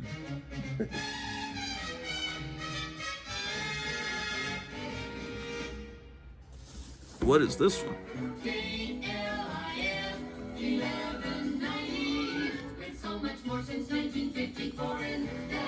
Liz, and she was on the cover of a lot of them.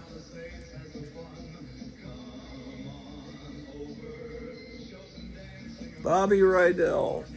They named a high school after him in Greece. Gary Lockwood. Hold on. What was he? I forget what he was. What was the TV show he was in? I can't remember, man.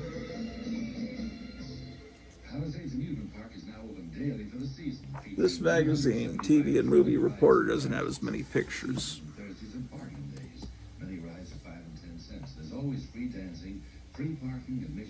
Michael Landon's third wedding.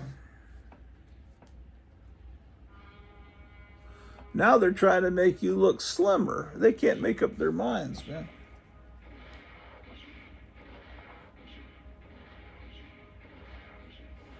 Oh, look, even in these magazines, they've got this ad. That's so great. Look at that guy. 7 monsters from outer space, from 1.5 feet to 4 feet tall, big inflatable toys of creatures from the outer limits of space. Lovable monsters for you to command to your every prank. They swing and sway, rock and roll, wiggle and bounce, bend, lean, and tilt in every direction.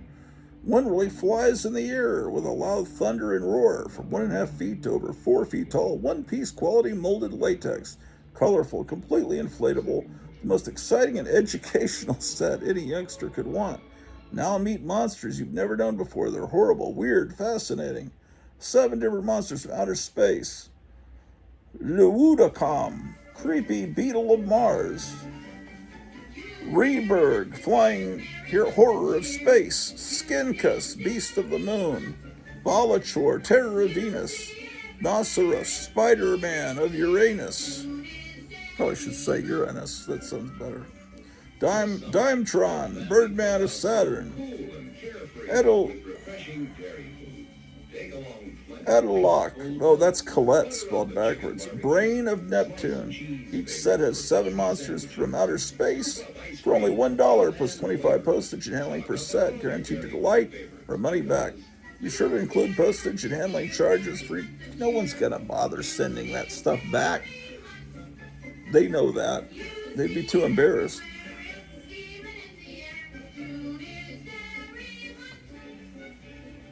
Be sure you have enough dairy foods for everyone. The Lennon sisters were on Lawrence Welk, but they were really popular. David Jansen was on The Fugitive.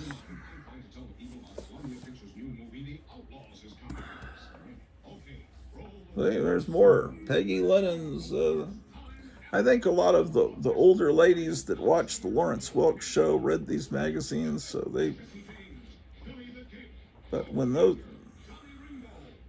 in some of the teen magazines, these are magazines aimed at women. There are also these teen magazines that are aimed at the young girls into rock and roll, and um, in those magazines from the 50s, they were really marketing the Lennon sisters to the teens, and um,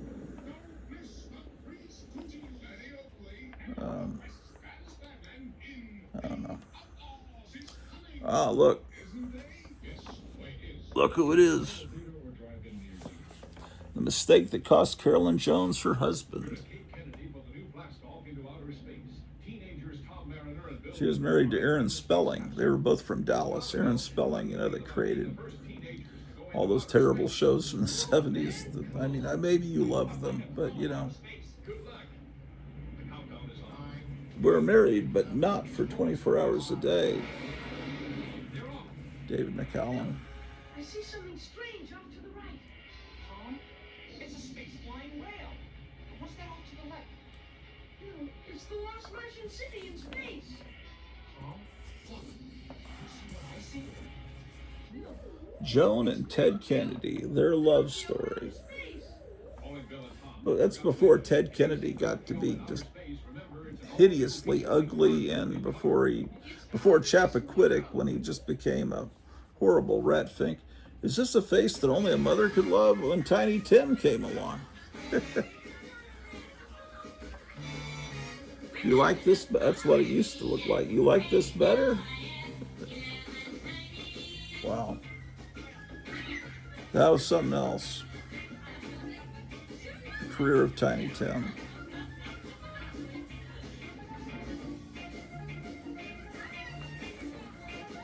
Oh, this one's Who's Who in Movies.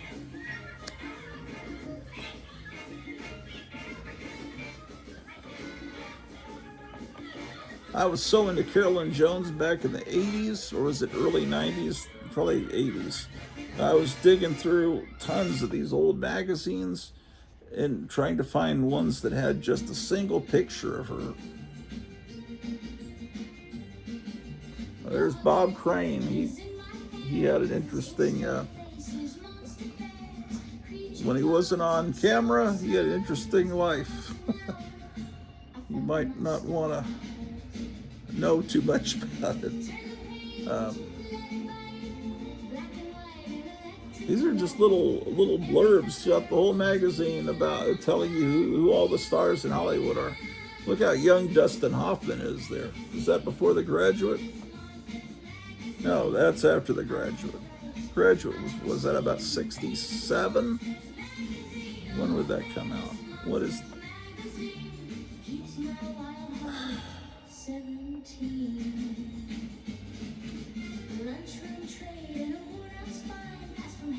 I don't know.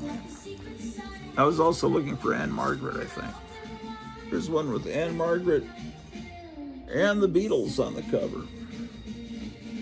Someone laid a little tiny glass here. That's not a normal glass size. That's a little miniature glass. And look at this cool shot of Annette Funicello there. Man, that's pretty cool.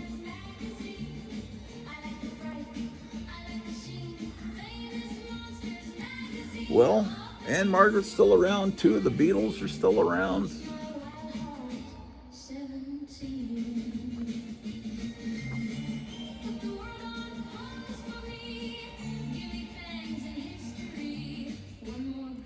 Amazing.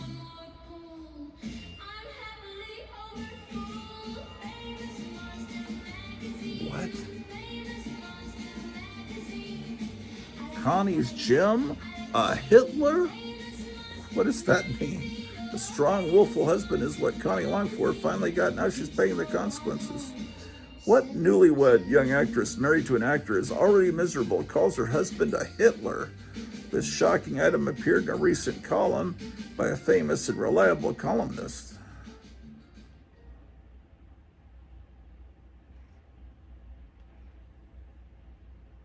I don't know. Got to read. read that later. Another one with Anne Margaret on the cover.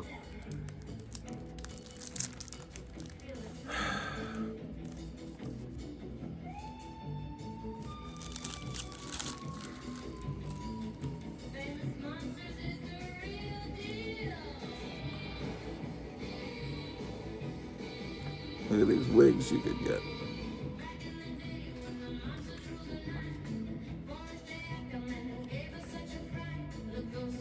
All new Beatles scoop. Let's see who are they dating now? Oh, there's a little thing here. They added this after they printed it. You ever see that? We have something else. We already printed them, but we've got a Peggy Lennon gives birth. First photos of mother and baby daughter. John's shocking secret. Paul's night of terror. The girl who wants Ringo back, and George runs out. Is this going to be 64 or 65? June 65.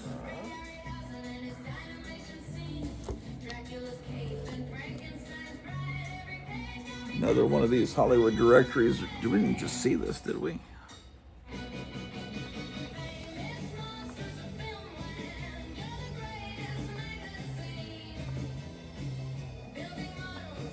There's Rick Nelson. There's Robert Conrad. Michael Landon.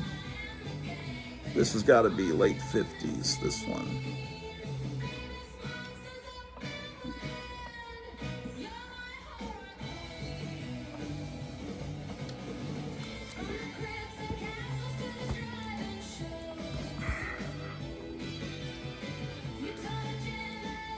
This is, in the old days, you know, they would just put, this is 10 cents.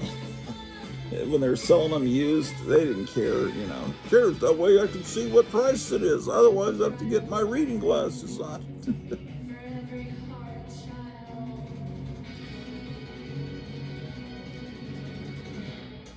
So they got little attachments you can put on your hair to make these cool hairstyles.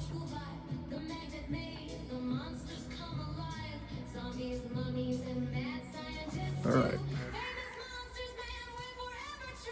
I'm going to get to halfway through this box.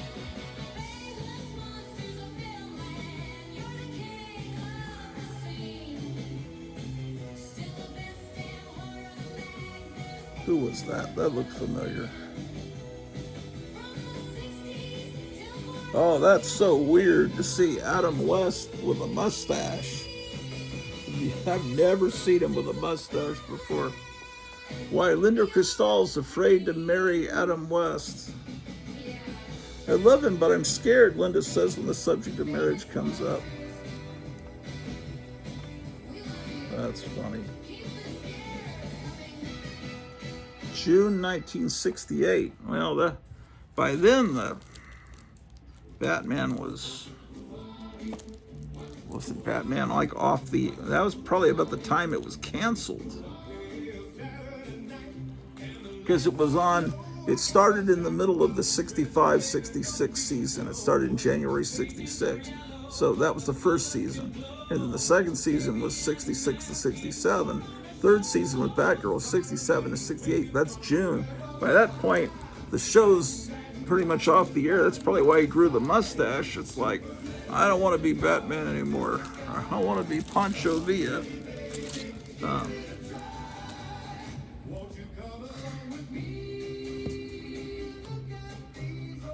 It's really hard to think of anything Adam West did after Batman.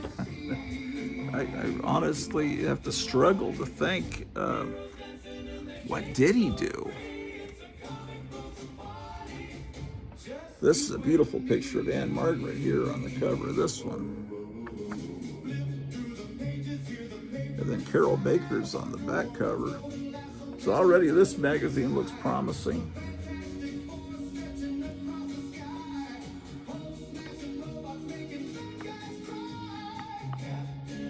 It's just wonderful to immerse yourself in a world that's not, I don't even know who the stars are today. I mean, there's Brad Pitt, there's Tom Cruise.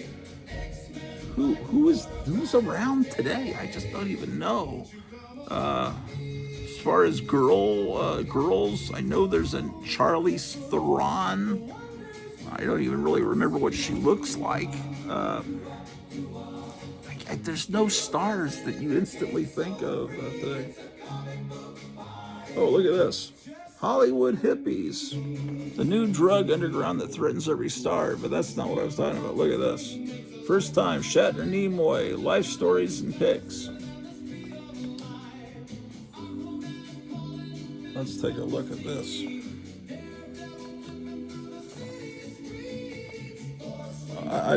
I've seen those pictures of them eating barbecue on the set of Star Trek, January '68. This is towards Star Trek went on through '69.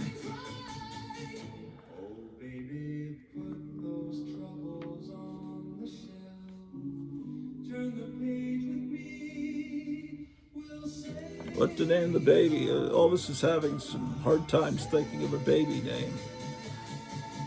That looks like he's having real trouble.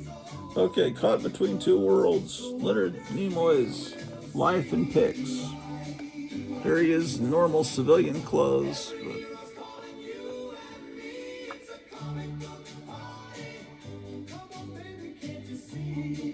And here, Bill Shatner's trek to the top.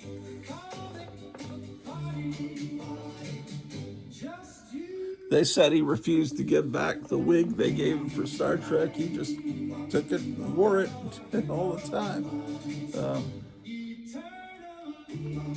You've never seen him bald. He did a good job, man. He's he just kept the, and George Takei was talking in some interview. He just says that Shatner's hair just gets more thick and more lush as the years go by. Because, by the Star Trek movies, it was almost like an afro. Here's another great Anne Margaret cover.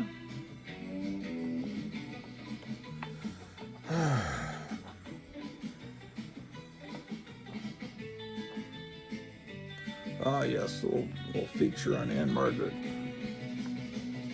I mean, I had a thing for Anne Margaret since third grade. Raquel Welch and Sharon Tate. There was a group of about 5 guys at my elementary school, and we all just hated Charles Manson because we liked 3 girls, and Sharon Tate had been taken out by the Manson family. And then, here's Raquel Welch. She passed away a few years ago. You can kind of see how the layout of the famous monsters and everything comes from these magazines. So showing you these is giving you kind of a palate cleanser and allowing you see the full page. And then when we get back into famous monsters, which will be maybe later tonight or tomorrow, then you'll understand more about it. Gives you a better perspective, and it adds an extra charm and humor to looking at famous monsters when you see how the kids are reading these magazines to look just like the magazines their mothers were reading in the other room about movie stars, except it was a whole different type of movie. And Movie Life, another one, 10 cents. I don't want to have to put on my spectacles. I want to see which books I'm going to sell to you for 10 cents here. Oh, this is a great ad for wigs. It's all that writing. That's just great. It's like, that's just, everything about that ad is wonderful. Ooh. Diana Rigg. That's another one I had a crush on. Raquel Welch tells all about these things.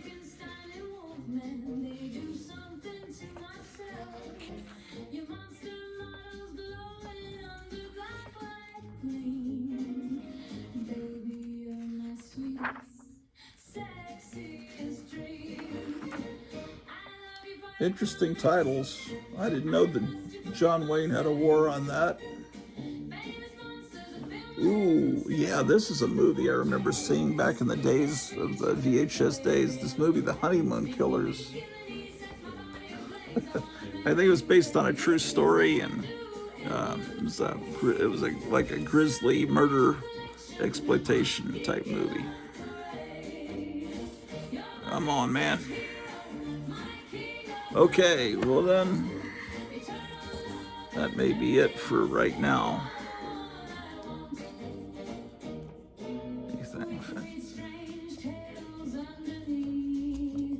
There's some copies to preview the Jim Steranko magazine here, and you ever see that this is a taller magazine because it's from England called Starburst. This was kind of like their version of Starlog, and there's an article on Carolyn Monroe,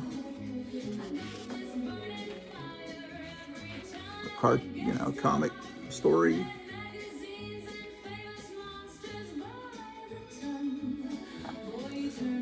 You know this movie, The Hand? I've never seen it, actually. It was an Oliver Stone movie. I forgot that. Well, anyway, Michael Caine plays a comic book artist. See, the comics he's working on there, that was actually Barry Smith, or Barry Windsor Smith, as he's now known. So he did the artwork. Michael Caine was supposed to be a comic artist, but as I recall, on some car accident or something, he has his hand out the window. See what happened there? His hand gets severed, and then the hand comes back to get him. A crawling hand kind of thing. And there's a movie called The Hand, and I just don't think I ever saw it. I always read about it in these kind of magazines. Article of Escape from New York. So this is probably, when did that come out? Was that 1980 or 79?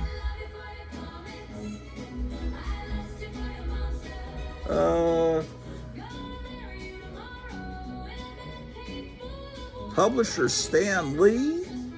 How was he the publisher? It's a Marvel I had no idea. Marvel Comics production. That's probably why they stocked this at Lone Star Comics. But it wasn't. It's a British magazine, though. It's primarily, well, they had a British arm of Marvel, but 70 pence and then $2.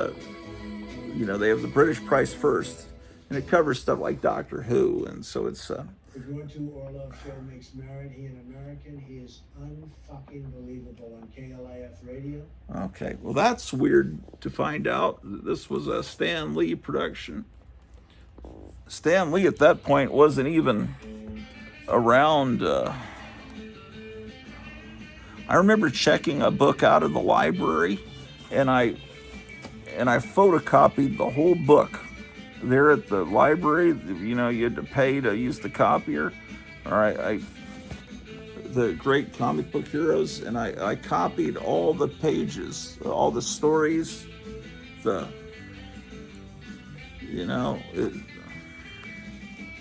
I just wanted to keep the stories, and now I have, I think, 2 copies of the book, but at the time I didn't know how to do it, so I made copies, and I still have. I found this photocopied book I have of when I did that. Show my total devotion to, the love for that. I'll show you the actual book, because we've been on too long, man. And it's 12:15 about. Okay, I'll show you the book, then I gotta check the mail. Well.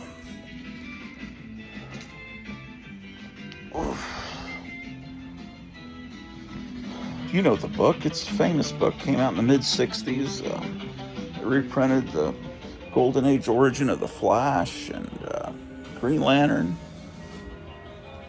Jules Pfeiffer wrote it.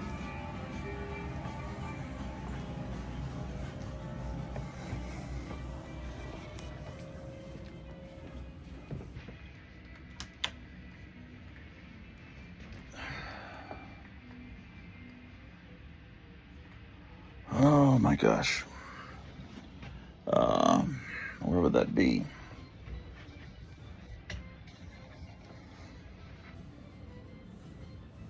Here it is. Maybe I only have one copy of it. That's the book. Those I made a whole photocopied booklet of that because I wanted to save those stories. Wow, I forgot I did that. I'm kind of proud of myself for doing that.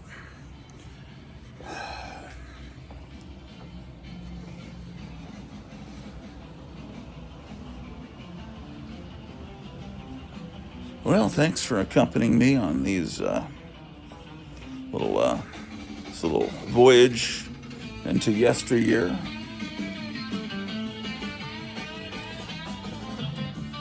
This music I created, it's got the Spider-Man cartoon in the background, and it kind of looks like, better not show too much of that, but it kind of looks like it belongs. Whatever. Okay. That's not the Spider-Man cartoon. It's Thor. Sorry. Well, it belongs with Thor too. It belongs with everything.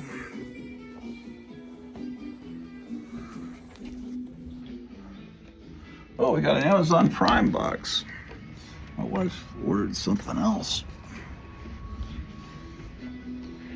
Okay. Oh, they've got the trash. Oh, so I'm going to take the trash bin back.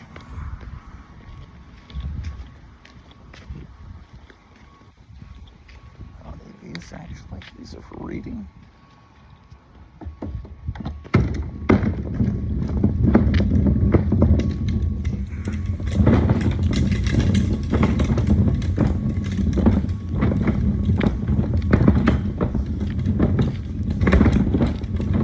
I don't think many people are going to get past when I looked at those books for ministers from 1893. So I'm probably talking to nobody right now.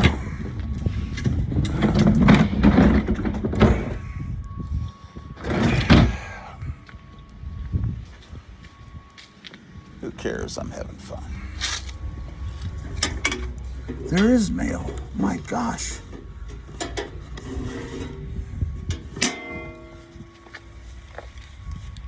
It's a advertising flyer for the supermarket and an advertisement for meat sent to your house from Good Chop.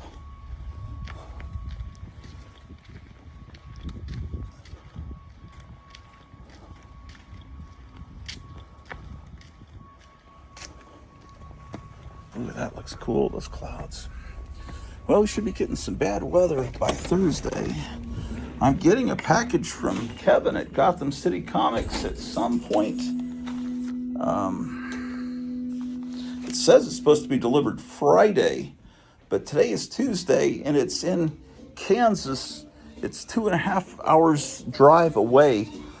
I would think I'd get it tomorrow or Thursday, but I don't know. It still says not delivered till Friday. There should be some amazing stuff in there. Stay tuned for that. But I will see you guys real soon. Take care, everyone.